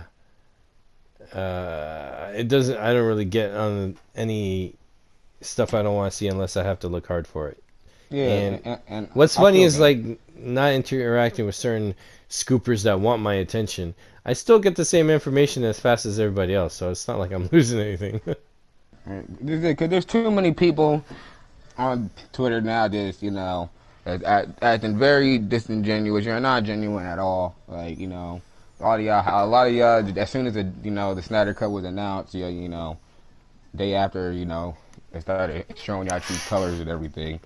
You feel me? Hmm. Even Chris Wong is getting in on the douchebag behavior now. Oh Like no. so it's getting real sad because Ah, I don't want to hear that, man. it's true, well, but it's like No. what can we do about it? What can anybody do about it? Like people are gonna be whoever how they want to be, and one thing about people you have to understand is what they feel like they got what they wanted. Everything else be damned. So But also, I yeah, want to jump on that too, because if someone is not happy with another person voicing something a way that they don't want, then I'm saying, then you be the voice. 'Cause sometimes a lot of people, I think, they put too much trust in certain people to speak for them, and yeah, then of when it course. comes to that point when they are not speaking for you in the way you hoped or expected it to be, then that is a sign that you should be speaking for yourself. You know what I mean? A lot of people are gonna do things their way. There's no way to Yeah, change that, you know, good or bad. That's just the most way it people is. are. Yeah, yeah. So, that's just a sign that, you know, you gotta be your own person. You gotta rise up and then say something. You feel something's not being contributed, you know? So, that's I my answer to agree. that. And I think, I don't know, by the time this film comes out, it's gonna be another different era. It's almost like the movement is going through a trilogy. It's like, our first trilogy was fighting for the cut. Now we're in the second part of the trilogy where the cut is coming out, but hasn't come out yet, and we're still on our way to that time when it comes out. And when it comes out, that's going to be the third part of the trilogy, whatever's going to happen from there on. You know? Yeah. And I also want to say too that there's been a big thing on Twitter going on with about credit and everything, about a lot of people in the movement aren't really read the right way. I guess right now they feel like, without saying any names, they feel like there's certain people in the movement that are running around cheering, but they're in last place, I guess. You feel me? And they don't deserve any credit. And there's other people that feel that there have been people being left out of the history books, I guess, and being thrown under the rug in favor of, I guess, journalists and bloggers that have that may have strong followings, but were very standoffish against the movement earlier on and up to the point of release. So, with all that being said, I just want to say that everybody who's listening to this, that there are other people that are writing, etching this in stone and on paper and other places on the internet. Don't fucking worry about it so damn much. Like, damn. Like, I don't want to be, blunt or mean about it, but it's the truth. Like, you feel me? Even Sean O'Connell is writing a book about it. You feel me? There are other people that, you feel me, have you been keeping track of this stuff, and there's also the Snyder Cut website that's been around since the beginning. That will most likely be updated soon. So I don't this is not something you got to rip your hair out over. It just isn't. Like, best believe, like, you feel me, like, everybody will get what's coming to them, like, and for better or worse, because we have to be honest and fair too. That, you feel me? Yeah, there is people that are hogging credit and didn't really do shit and have been straight haters.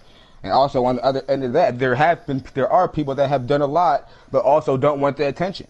You feel me? So these things are gonna be worked out in with time. You feel me? So just don't cry about it too much. Like, you feel me? Like, have some faith. You feel me? Like, watch Star Wars if you not the new shit. Watch the old shit if you need to. You feel me? Like, believe in the Fourth. You feel me? Like, yeah. So I want to jump in there too, because and take this from. See, I'm a fan of a lot of fandoms, not just Zack Snyder's work, not just DC Comics, but pro wrestling, martial arts, this and that, Babylon 5, blah blah blah blah blah, goes on. In my other fandoms, especially like Bruce Lee and pro wrestling, there's been numerous documentaries of what happened. There's been numerous books off of what happened with Bruce Lee's life and all that. For example, Bruce Lee, right? Yeah. And I have found like multiple documentaries about his life. And looking back, you could see which ones were more knowledgeable, which ones were people who actually knew him, which ones were just people who knew of him, and which ones were ignorant, and which ones had more information. You can tell. And there was multiple ones. So the Snyder Cut movement and the phenomenon of what happened has not been done in history of film for a while. We are experiencing history in the making. Therefore, there will be numerous stories about this in the future. It may be a repetitive thing. It is something, and what's cool about it is that every movement, everything has been done, recorded online, social media, websites. It's like, if you follow the paper trail, not just Wikipedia, you will find everything because it's all there. Our podcast, it has been out there from before the cut was announced, during the trenches of trying to get this out there. You know what I'm saying? And yeah, everyone can some sit of our on more depressing ones. Yeah, I know, right? So I'm not really tripping if, like, some people who hated Zack Snyder and then all of a sudden turn leaf and are acting like friends of Zack Snyder. Ooh, they're followed by Zack Snyder, whatever. It doesn't matter, because what you're here to do will be seen and known. And from my point, I've prided all my contributions to the work, and I even felt like I could do more. So, um, and I've already been praised for all my hard work. I'm pretty good, and then I'm getting rewarded. The film is coming out. So even with Sean O'Connell's book, um, and this is for me too. It's like I didn't even. I just told him to go and go deep and get stuff from there. I don't even know if he did that. So I don't even know if your boy Kojay is in the book or not. But if not, that's fine because I made my personal decision that one day I will tell my story.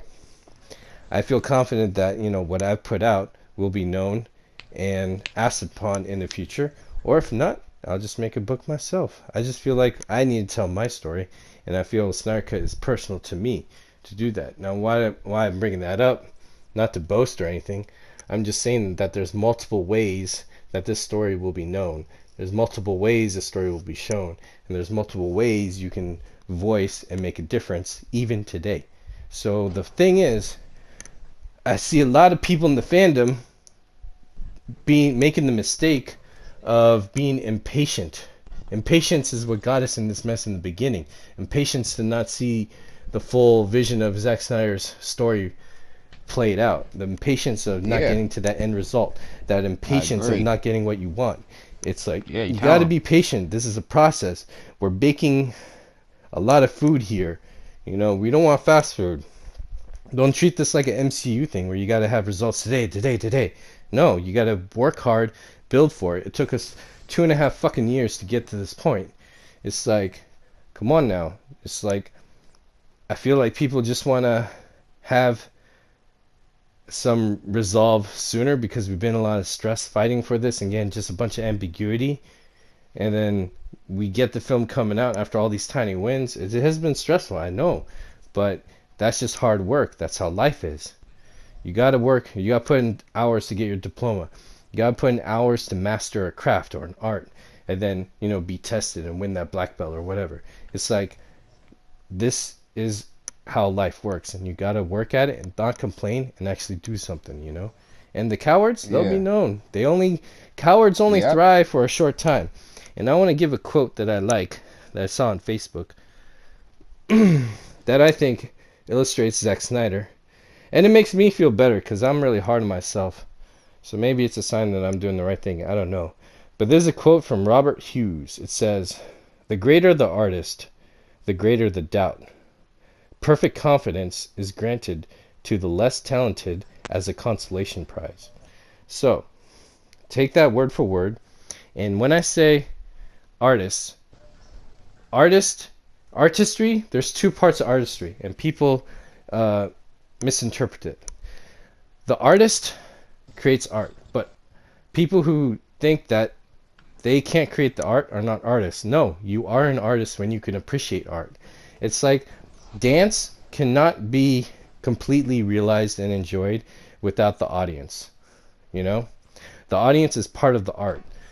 Art appreciation and art creation are the same thing. They need each other.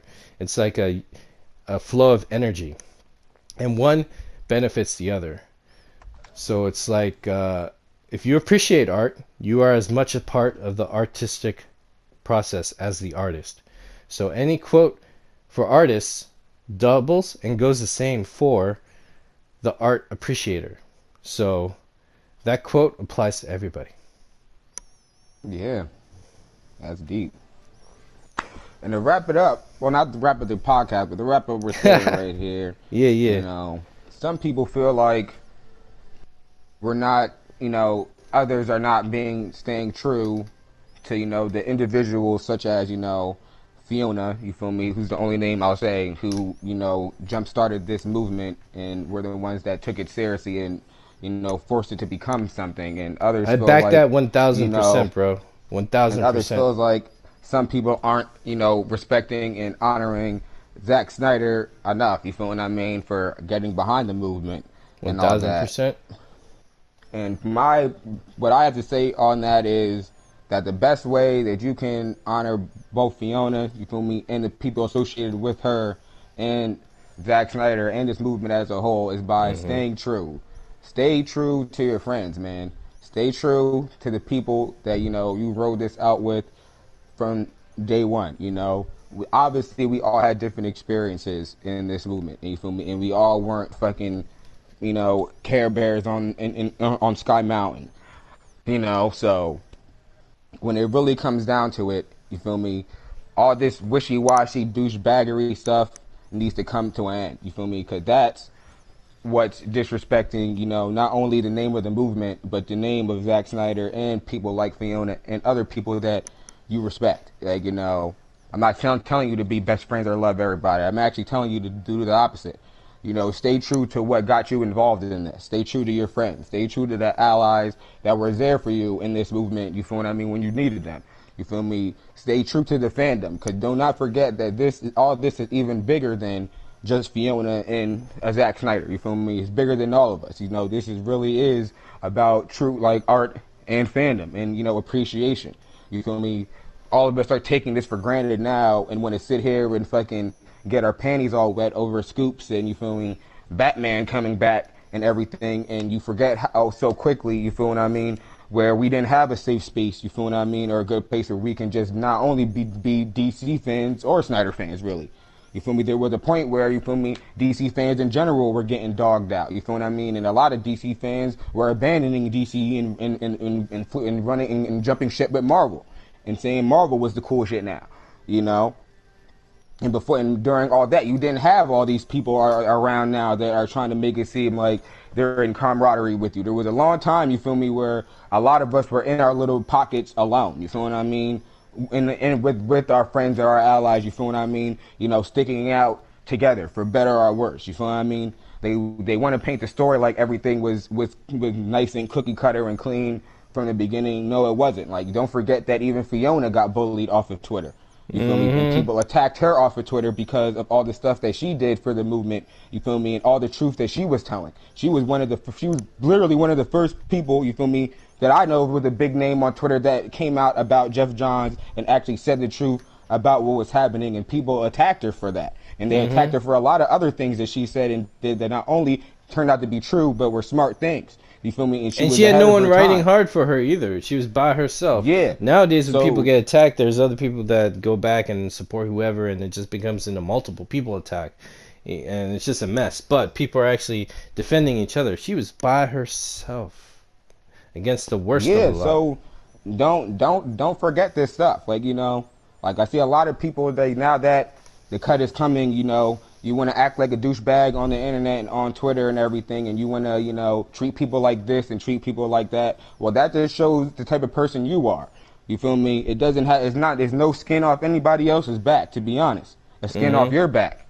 You feel me? So at the end of the day, don't think that, you know, we're just in a beautiful garden now and everything's all good. You feel me? Because just overnight, it can turn into the same thing. Of where you feel like it's cool to attack the people that, you feel what I mean, we're riding out with you for this long over this, you feel what I mean, over petty stuff. But then when people come and start attacking you over the stuff that you love again, who's going to be there to protect you or stand up for you? Like, just exactly. Just saying. You feel me? Is there gonna be another Fiona? You feel me? Is there gonna be another Zack Snyder that's gonna stand strong too? I doubt it. You almost said stand trial. No, I said stand strong, but I kind of almost burped there. Oh, gotcha. Never mind. I take it back. Meaning, but you feel what I mean, though? It's like history. You know, history repeating itself so soon, it's very unlikely.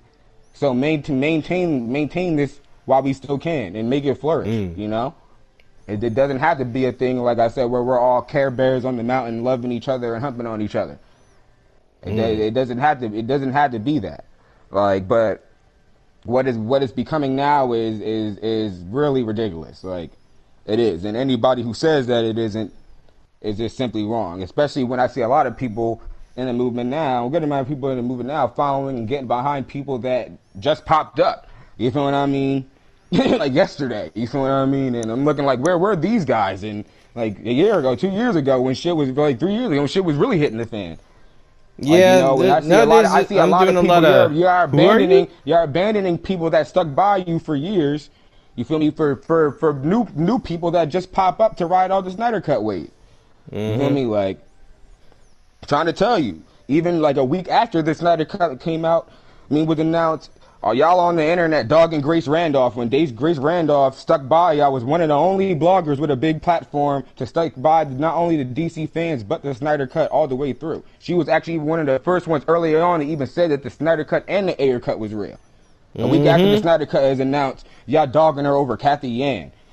Like, That doesn't okay, make you sense feel too, because me? Yeah, exactly what you like said. Someone been in the y'all trenches showing with y'all you. true colors. Like, I'm just saying, a lot of y'all are showing y'all true colors, and y'all don't want to admit it, but you are. You feel me? Like, y'all didn't really take the movement. Some of y'all didn't really take the movement as serious as as you put off. You didn't really take the camaraderie seriously. For you, it was really about the clicks and the attention and the content you can get off the Snyder Cut. You're And I right. get it. You feel me? Like, but some of us are real fans here.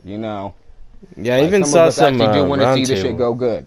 I even saw some But roundtable. One guy didn't even understand what the Snyder Cut what was. Like I forgot who and which roundtable. But I just kind of laughed when I found out that like one guy was saying, "So is this an extended version of what we saw in theaters, or is it entirely different? Is it completely shot? I don't know." Which is hilarious because it was at a point when all those answers have been answered throughout the whole movie. So I'm like, yeah, wow, it's too many of these fools. like this, all Like they're this coming is on late and they about didn't do their homework. all this is about DC and DC fans as much as it is about Zack Snyder. You feel me? Zack Exactly. Snyder got fucked over, and we got fucked over based off collateral damage, strong collateral damage. Right. Like you can't have one or the other. You feel me? You can't be jumping shit for one or the other. Well, like I'm just gonna sit over here and suck Snyder's balls and fuck all the other fans and fuck the movement and fuck this. But at the same time, you can't be on over here and just be like, oh, I'm just gonna indulge in all this content and then fuck the creators. It can't be that. Like Mm-hmm. and I see too many people blatantly pushing one or the other. You know, it really and it has to be put to an end. We have to realize to a point that you feel me. This is not just about one movie coming out so we can all feel good. I'm pretty sure that we all want good movies to continue to come out of these things, come out of these properties. Like it's not just about just one hoorah. And like, believe it or not, you feel me? That whether you like it or not, the Snyder Cut movement is now an integral part of DC fandom. And people can let it crumble over stupid petty shit. You feel me? Or they can let it flourish and blossom into something that bigger that can that can bring fans together even more. Mm-hmm.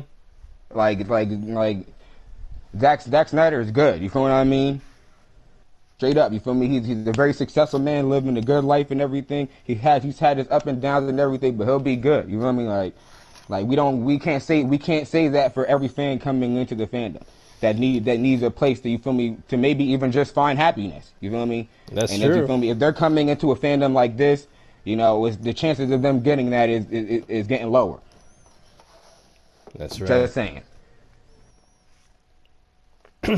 It's so true, bro. It's so true. And another part that complicates the mesh is that the Snyder movement is also a mix of different types of fans with different types of goals and agendas. And I'm not saying in a good or bad way, but you have people who are fans of the filmmaker, people are fans of film, people are fans of comics, people are fans of the characters in the comics, and some people just like the principle of it. Some people also just like the hero worship of it, because I think some people are just, you know, there's a difference between like a movement of trying to change something, like politically in a way, because a lot of times the movement is very political. Uh, when you're going up against a corporation, we kind of fall into a political situation. It's not just like fans going, "We need this. You guys are, or whatever." I'm not explaining it right, but it just seems like there's a difference with people who are um, in it for the celebrity, or they're in it for the content, or they're in it for the theme, or both, or a little bit of this and that. It's just that, and I think those certain mindsets and goals clash, and I think people gotta just kind of really grow up and look at what's really going on and chill the fuck out. People are going a little too hard for small reasons and not hard enough for the right reasons. Nah, you're right. So this is a good time that the movie's coming out later in 2021, because I think now that we won the prize, we need to stop and really reflect on what's really important and what are we riding hard for, and are we doing something that's right, or are we hurting someone for something that doesn't need to be uh, hurting someone else? You know what I'm saying? We really have an opportunity to be reflective and support the film coming out. Because like I said, I see some hateful posts still on for Snyder. Not as much as before, but they're dedicated and they're there. And that's the stuff that snowballed into the problem that put us in the predicament that we were in to start release the Snyder Cut. It's like we have a huge war victory, and but it doesn't mean that we vanquished evil. You know what I mean? Yeah, it really doesn't. No, it's just that's just going to be the sequel A lot. of this adventure, this game. It's like Final Fantasy.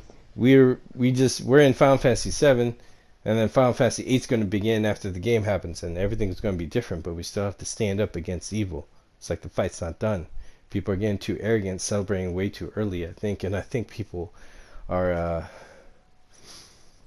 claiming themselves as saviors and stuff way too early on when they haven't really their sword has not even been sheathed, and then the sword that you and I have are all damaged and beat up because we've been through a lot of stuff too with other people fighting for this thing, you know. Yeah, I feel you. You were right. And we like you. I would assume that you'd want this to like move past the Snyder Cut, like Snyder Cut plus more, like and Mm-hmm. like I don't get it. Like by doing the act of by action, throwing the movement aside, then I don't know, still expecting people to be just as hyped and just as into these films that we fought for so long. Like the battle isn't over yet. So like That's why I don't get so many people are willing to rip down what pretty much all of us have invested in and put our energy in in the stuff that came out of the movement. You feel me? And the Snyder Cut isn't even out yet. You know. Mm-hmm. And then what if there's a sequel to Zack Snyder's JL? And a lot of not say a lot, but a good amount of people in the movement. You feel me? You attack Archie Snyder Cut. You feel me? You're attacking other people in the movement. You feel me? Like you act like you don't know the history of the movement, even though there's a whole website that's been sitting there for mad long. Like it's ridiculous at this point. And I don't see how people can say that they want this fandom to flourish while they're participating in things like this. Like I don't like a lot of people, you feel me, and I don't support everything, but I'm not gonna do anything off the wall that would you feel me, set back what we've done. You feel me, like for I may say my part on things every now and again, but for the most part I at least leave it alone because I know the overall bigger picture is more important. But it's obvious that other people don't. But for the people that are listening to this, you have to be the one that does. You have to be the oak tree in the fandom, in the movement. You feel me? Wherever you're located. You feel what I mean? Don't budge on your convictions. You know what I mean? Like stand for this shit and be someone that people can go to you feel me, to get understanding and good morale. Like don't be one of these people that you feel me act like they're positive on one end and then you feel me like be becoming hella negative on the other end. Like like we need people like I said, we need oak trees that you feel me other fans can hold on to, and that's how we build this. You feel me? And then we get everybody together. And then we got a lot of people around here to do big things and make this make Zack Snyder's JL, you feel me, maybe one of the the biggest film franchises to come out. Like that's what I personally think. You feel me? It does need to be a place where people feel at home. Like I don't. There shouldn't be a place where people feel like they can pop in every now and again, but then when I'll leave after like an hour, like But hey, that's just me, and I don't think that you know switching from one end to the other makes it any better, if that makes any sense. It can't be from one minute we don't have a place where we can be fans to now we're making it uncomfortable for fans to be fans, and yeah. Mm-hmm. So true, man. So true. And But other than that, yeah, it's there's interesting definitely because gonna our be. theme today is kind of like Wonder Woman versus Darkseid, right? Just a motif. Yeah. Wonder Woman, the hero, looking at Darkseid, and Wonder Woman being the person who fights for justice, like everyone in Justice League. Title self-explanatory right there. But Wonder Woman specifically symbolizing a warrior, someone who has been blessed with magical abilities, but also had to train and work hard for her skill set, and also someone who is in it a lot longer than everybody because she's, you know, as far as we know, she's a demigod, child of a god, lives for a long time. She's in it for the long haul, and she's a fighter. She's a warrior. That may be us right now, and we have to face this darkness coming, and we gotta stick to our strengths and stand up for real equality. Everyone else is not up to that. Is actually hindering us and helping Darkseid more. Yeah. You're low key helping Darkseid. You don't even know. You're Yeah, helping out don't the do it. helping out the Paradines in the Darkseid, man. Mm-hmm. Helping us out. uh, Take it from Kojay, man. He knows. I have an idea. So. Cause yeah. Oh no, go on. I was just gonna say what's next. Cause I do think a lot of people have gotten lost in. It's like do I love DC? Do I love Zack Snyder? Do I just love this one individual character? And it's and some people have taken all that and I guess they pushed their love for the movement to the side, for their love for Zack Snyder, or for their love for just DC the brand If that's the itself. case, I say don't put limits on love. You could love so much. Love is Yeah, limitless, exactly. So don't limit yourself. Love it all. It's like Love it all. it's like anytime when I see people like, I got the cut it, I could douchebag now, or screw it now, or goodbye RT Snyder cut, I got the cut, and it's like, yeah, I just like, Nah, because guess what? Slime ball, so gross. It is very gross. Because check it out, seriously. This movement, this film, everything has emotionally moved me and enriched my life. I got new friends now. You're one of my closest boys. We're just like, this is something that's growing, and just to walk away from that, I think is disrespectful in my opinion. And what was it? May 20th, we got announced the film was coming out, right? That weekend, pro wrestling stardom talent Hana Kamura took her life. 22 years old, suicide. Right after Snyder Cut is announced, she's my favorite in stardom. That took me hard. I still get emotional about it.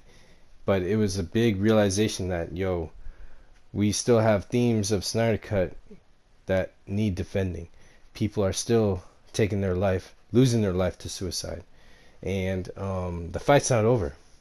Even when the film comes out, we got to celebrate it. But everything we stood for and supporting AFSP, that should not go away. I'm checking out the website, seeing where I could do, see what's coming up. That's like a lifelong commitment, And if you love something, just like I love a lot of my films, I'm still rewatching Conan the Barbarian, the 1982 one. Jason Momoa did a good job in his one too. But there's some classic about that film, and I can still rewatch it because the love doesn't go away. So if the love and the movement of what you stand for doesn't go away, you should continue to practice that. Donate do charities, check out what's going on with Ink to the People. You know, this is something that's part of us now. And if you turn away from that, it's kind of like you're turning away. Not to put anyone on the spot, do what you want, of course. But if you're turning away because you don't like the behavior of others, the behavior of others should never interfere with what you stand simply for. You just don't like people. You just don't like certain people. There you go. It does really, because sometimes it can just be as simple as that. Like I just don't like this person, and people can just blow it into such big proportion, like, and make it seem like it's such a big deal when it's like, all right, we get it. You don't like the person, just move on with your life. Mm-hmm. Like, that's what I've done. I've already butted heads with some people, and then left it at that and never looked back again. Like even one time, I was in this weird debate. I don't even know what we were debating about, but the dude was always assuming I was taking jabs, and I was like, no, I'm not. I'm just asking a question because what you said here doesn't make sense, and I'm just whatever. But then I don't know. The person says some kind of racially, and then I was like, okay, whatever, we're done.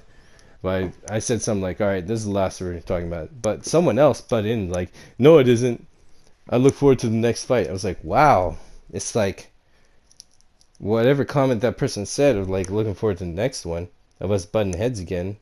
It was almost like it's expected of this malpractice of like just fighting each other, And then that there are people on the side eating popcorn, enjoying it. It's like it has its own rhythm, its own attitude, and I don't want any part of that. But I see that's like a bad habit going on in social media everywhere, any platform, Instagram, Twitter, you name it, it's all over the place. Yeah, it's everywhere. That's why it's like it ends. It always ends with you. Everyone will come across it. How you react and choose to not react, determines the livelihood and the longevity of that bad practice. So, like I said earlier on, this is a time we got to really reflect as people in the fandom. Because that's going to determine the love and riches and enjoyment of years to come. Yeah, you're right. Like, what do you stand for? This is us, Wonder Woman, looking at that thing. It's way too much she said. And if you're the type of person that, be basing your opinions and assumptions off rumors with people that you don't even really know in real life, then, like, I have to admit that, you kind of have issues. like, And we all do. Nothing wrong with that. That's why I don't take a lot of this stuff seriously. Because at the end of the day, I don't really know any of these people in my real life. You know what I mean? Like, I can just go off of how you act on the internet. But past that, like, unless I can verify it for myself or I see it with my own eyes or...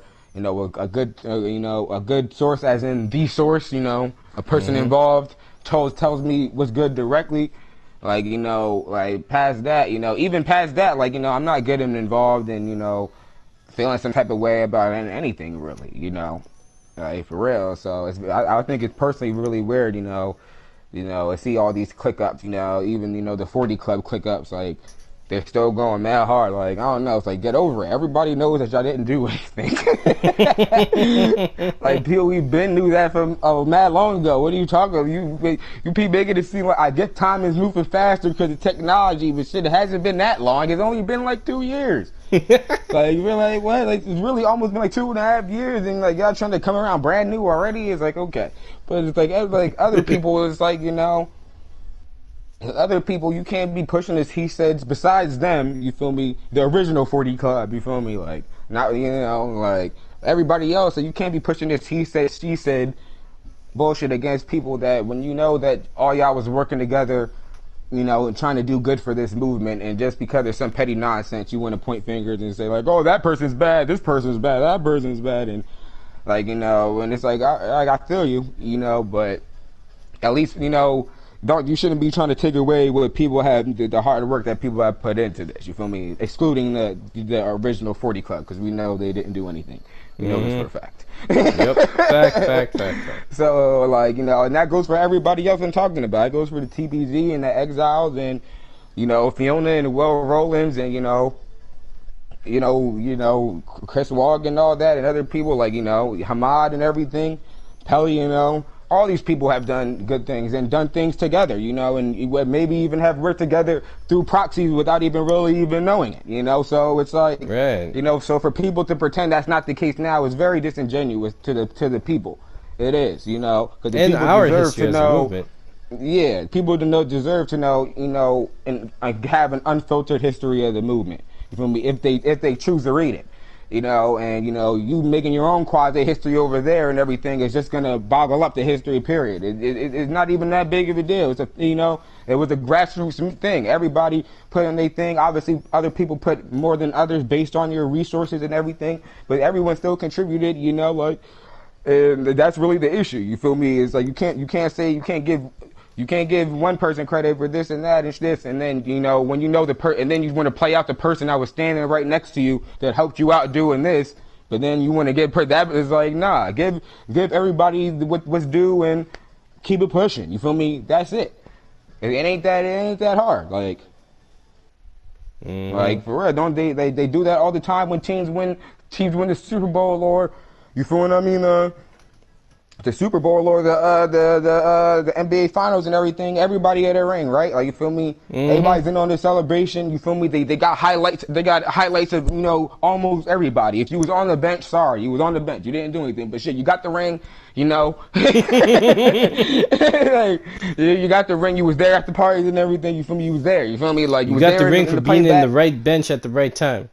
It's like that's like having the team win a celebration and y'all cutting out highlights because y'all hating on certain players even though they had banging highlights and only certain people get a ring. Like it's like what are y'all doing? Like, it makes me then you taking the players off the bench that didn't do anything. You feel me? Loki was hating on the players on the field and they like yeah. But then the player that got you feel me? They caught the Hail Mary and everything. It's like oh nah, play you know fuck him. It's like it's so weird. It's just very weird. Like It doesn't like make it's very sense, odd, bro. and you know, no love.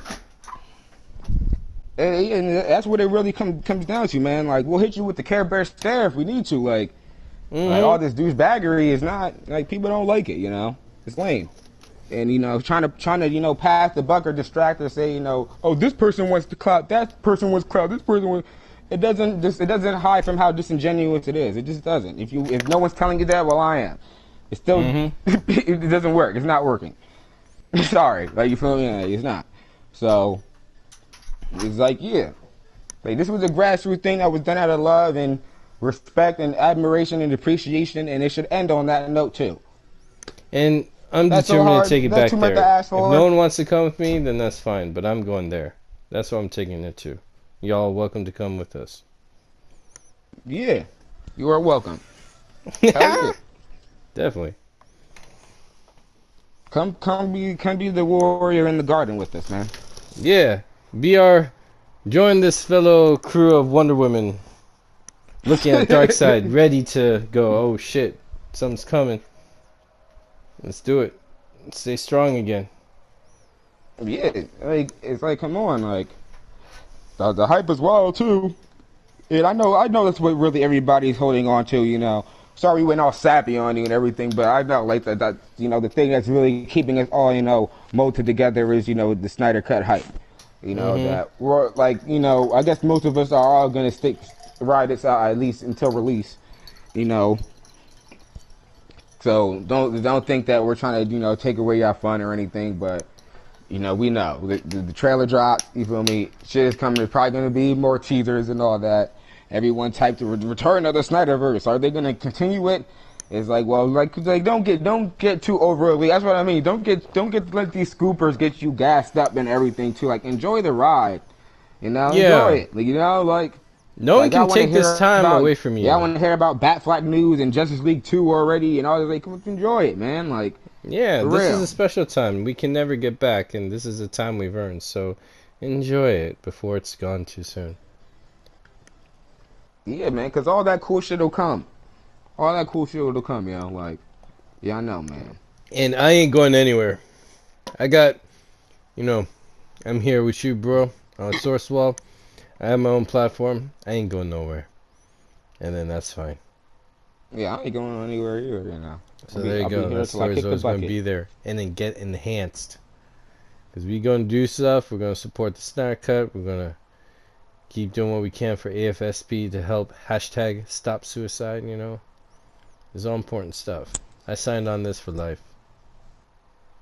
We want to do our thing, Mm-hmm.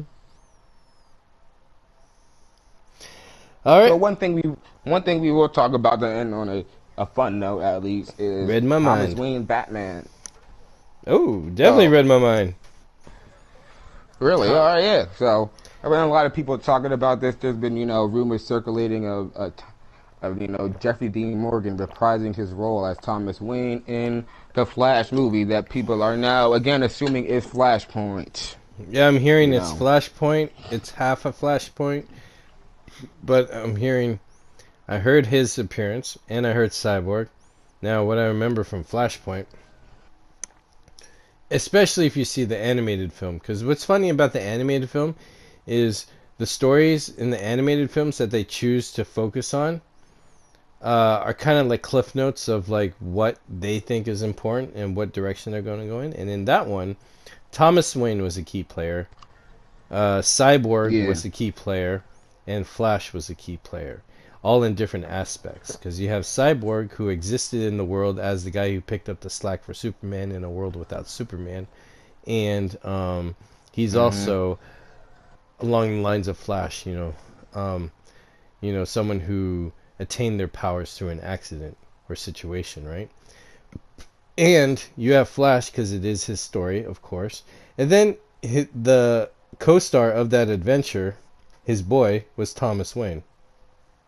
So you throw those elements, you look at it, and you just see the heart of Flashpoint, which is the heart of uh, the purpose and potential of Barry Allen. So those are really cool things to look at. Yeah, but essentially that was still the core of the story, though, of Flashpoint. Like I get people like to count on the tie-ins and the lead up and the whole crossover itself of like, oh, all these comics are Flashpoint, and you're right, but at the end Yeah, of the day, because I did like Lois Lane's what was storyline a lot too. yeah, like, but what was mainly focused on around Flash was Flashpoint. Supposedly, Exactly. like the story about him and his mom, him going back to time, Like, yeah, in the comics, because they were able to do that, you were able to see in other time comics, the results of that. Of him of going back in time and saving his mom and everything. So, but yeah, I think it's generally going to follow the core Flashpoint storyline. They might even include Aquaman and Wonder Woman in it if they really are going to go full steam with this. Like, there's a lot of people. There's not even gonna say a lot. There's some small amount of people saying like, "Oh yeah," and then at the end they're going to reboot and Flash is going to go back in time and it's going to be Robert Pattinson Batman. And I'm trying to tell you, you guys are getting your hopes up for that. Do not. Like, it's not happening. Robert Pattinson is his own thing. It's its own Batman. And I I'm think it's actually really more. I think it's really silly that even people are Hmm. saying this in this way anyway, because if they really wanted to tie this Batman into this universe, they just would have made it a prequel anyway. They would have done things proactively to tie this into the Snyderverse, and they didn't do it.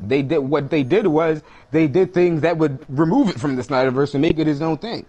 Hmm. So I expect if they do this that they're gonna need Ben Affleck to do this, at least for the ending. If they really want to take this, you want to go full circle with this, and if they're smart, they would.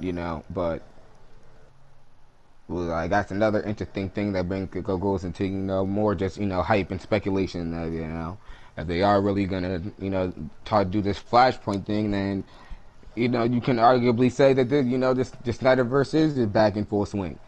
But as of now, Hollywood has a lot of moving pieces. Not even just that, but the film industry in general. So we'll see how all those pieces fall into place.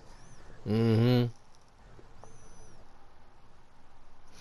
And I like that they're embracing the pieces that they have, because in this pandemic situation, they have this film that is rich in that's pretty much the film has so much in it that enhances the universe, the world building it was doing, because essentially Zack Snyder was doing an origin tale of DC Universe as a whole.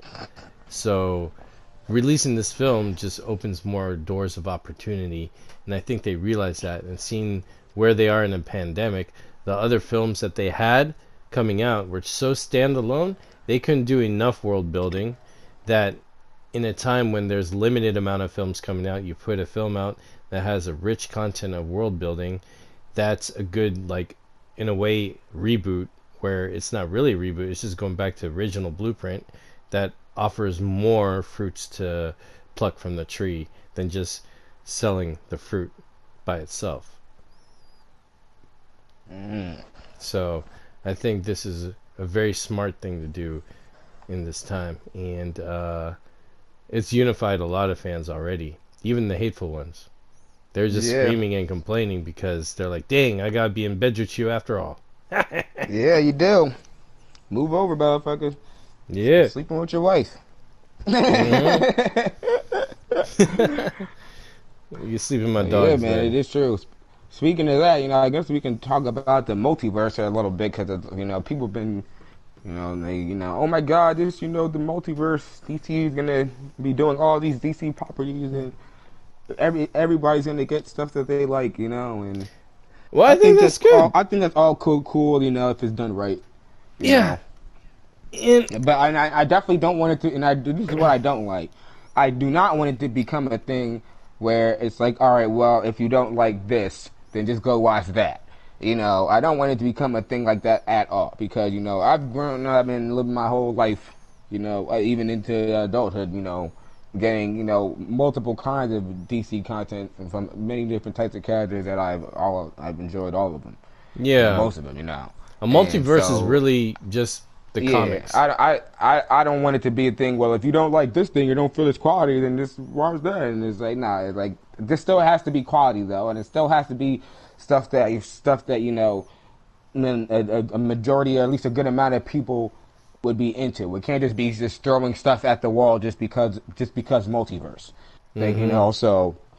And that goes with all the films, like with all the films and TV shows and everything. I want them to be good, taking chances, and pushing the envelope and doing, new things as far as when it comes to, DC. You feel me? For sure. Like, and Right. I also want them to, be breaking new ground when it comes to these new films. Definitely. Like, I don't like, especially when it comes to like Black Adam and everything. Like, if it's gonna be the same thing as Shazam, and don't use the multiverse excuse me, cause I'm gonna say it's bad. I say it's gonna be the same thing with the new Batman movie. If they're doing some whack shit, you feel me, in it, like it's like I don't want to hear well, we can just watch Batfleck. It's like, nah, there's no reason why we can't have two good Batman. So you feel me, like, so Exactly. because I think people are getting too used to this culture with especially with CW on and pushing out so much mediocre stuff that it's like, okay, some of this stuff can be bad and it's alright. It's like, no, there's too much bad stuff. Mm-hmm. And I get that y'all used to CW putting out whack shows, like 5 whack shows every year for like 10 years now. But nah, we Mm-hmm. can't be pushing it. We can't be pushing it like this. It's a huge. It's a lesson Nah. of quality and quantity. You really got to take your Yeah. time with it, and I think the good of slapping multiverse or throwing that out there is more of a wake up call saying, yo, this is how comics really are, because there's multiple stories going on, there's multiple titles, people subscribe to different ones. I've come across people at the comic store who only buy Batman comics, even though there's a plethora selection of DC titles. They only read Batman and they don't even know shit about Superman or Wonder Woman, but that's fine, that's their choice. But the fact that they understand that this is like a big amusement park and then they just love to go to Tomorrowland, that's fine. It's just that Yeah. it's saying The other that, comics still okay, have to be good. yeah, exactly. These comics still have to be good, but it's just that, like, the misconception was like, oh, everything has to be one world. Now Yeah. they're waking up to the fact that, okay, it's one world of worlds within the worlds. It is its own, like, just like the Worlds comic of line. DC. It's like, Yeah, nah. because you'll have, like, the main storyline, and then some people just read Justice League or watch Justice League, and they don't subscribe to the solo comics of the characters because sometimes comics, they rack up a lot of penny. You spend like $2.99, $3.99 for a comic book, and then you want to subscribe to 20 titles. That adds up, right? So by having just saying multiverse, it gives an okay to have different worlds and different storylines that don't have to be tied to each other, so they have more freedom in a sense. So it's like, you get Gotham by Gaslight comic, or you get what's that post-apocalyptic one? It's not Gotham Sirens. I don't know. It's like this neo Uh, where I'm what is forgetting that? this. Dark Knight Metal? No, not Metal, but Metal's another example. But there's this other one. It's like Gotham Gaslight, and it's Wonder Woman, Harley Quinn, Supergirl is in it, and then they all look like steampunk or whatever. I'm forgetting. It's Gotham something. Is it Gotham? No, I have to look at it in my collection. But anyways, it's like its own post-apocalyptic, own reset kind of world, and all these female heroes are finding each other, and they're forming their own team. But that's clearly its own universe, its own timeline. And then you get the Injustice comics coming out that people are subscribed to as well, and those are equally great.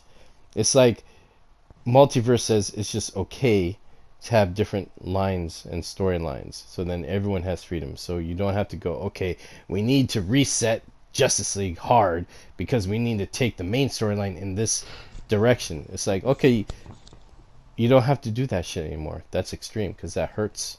That does more damage than good. Having a multiverse, you don't have to make such sacrifices anymore, and I like Yeah, that. you're right. You're 1,000% right about that. But it better be good though. Yeah, Like having a exactly. Better be good. All films having a should be good. multiverse That's can what I'm saying. also just mean they can just be shoving shit through the fucking conveyor belt, Mm. like, and just plopping it in front of you. You're like, well, this is different. That's different. We don't like this. What about this? What about that? It's like, Mm-hmm. all right. It still has to be something that's cohesive and makes sense because it can't. If it's going to be a multiverse, I would assume at some point they would try to like make the characters cross over in a big way, and that really can't be done if some of the stuff is sloppy and the other stuff is good. Let's just be Mm-hmm. G. Like, you feel me? Mm-hmm. Do you want to? Do you like? Come on.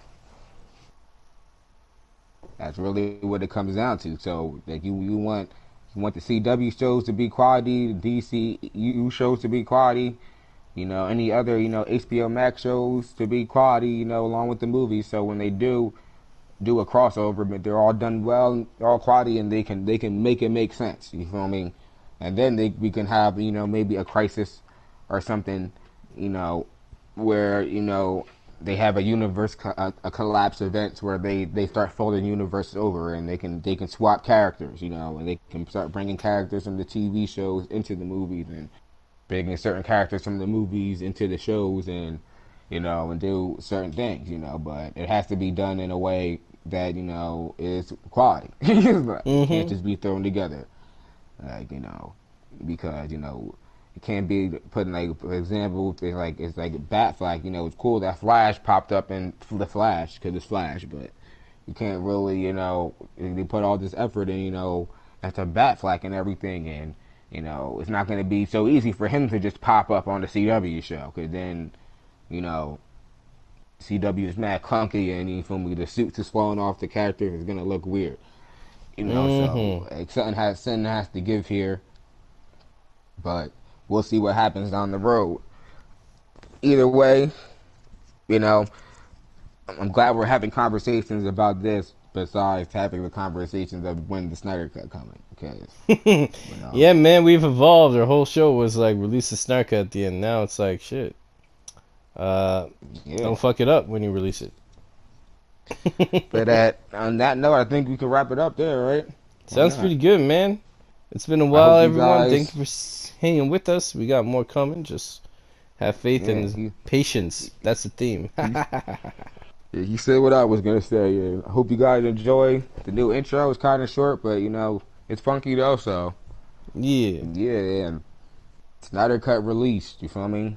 It's Snyder Cut coming release dreams coming true. That's what I'm on texting. HBO Tweeting out. Max, and it better be coming to physical too. Yes. At least by the holidays of 2021. Yeah, I need that. Mm-hmm. Hell yeah. Alright, But on that anyway, note, Any Take final care, words, everyone. brother? Uh, no. All right. How about this? Harley Quinn. Yeah. Send on that note. All right. Harley Quinn. There you go. All right. Peace. Peace. See you next episode.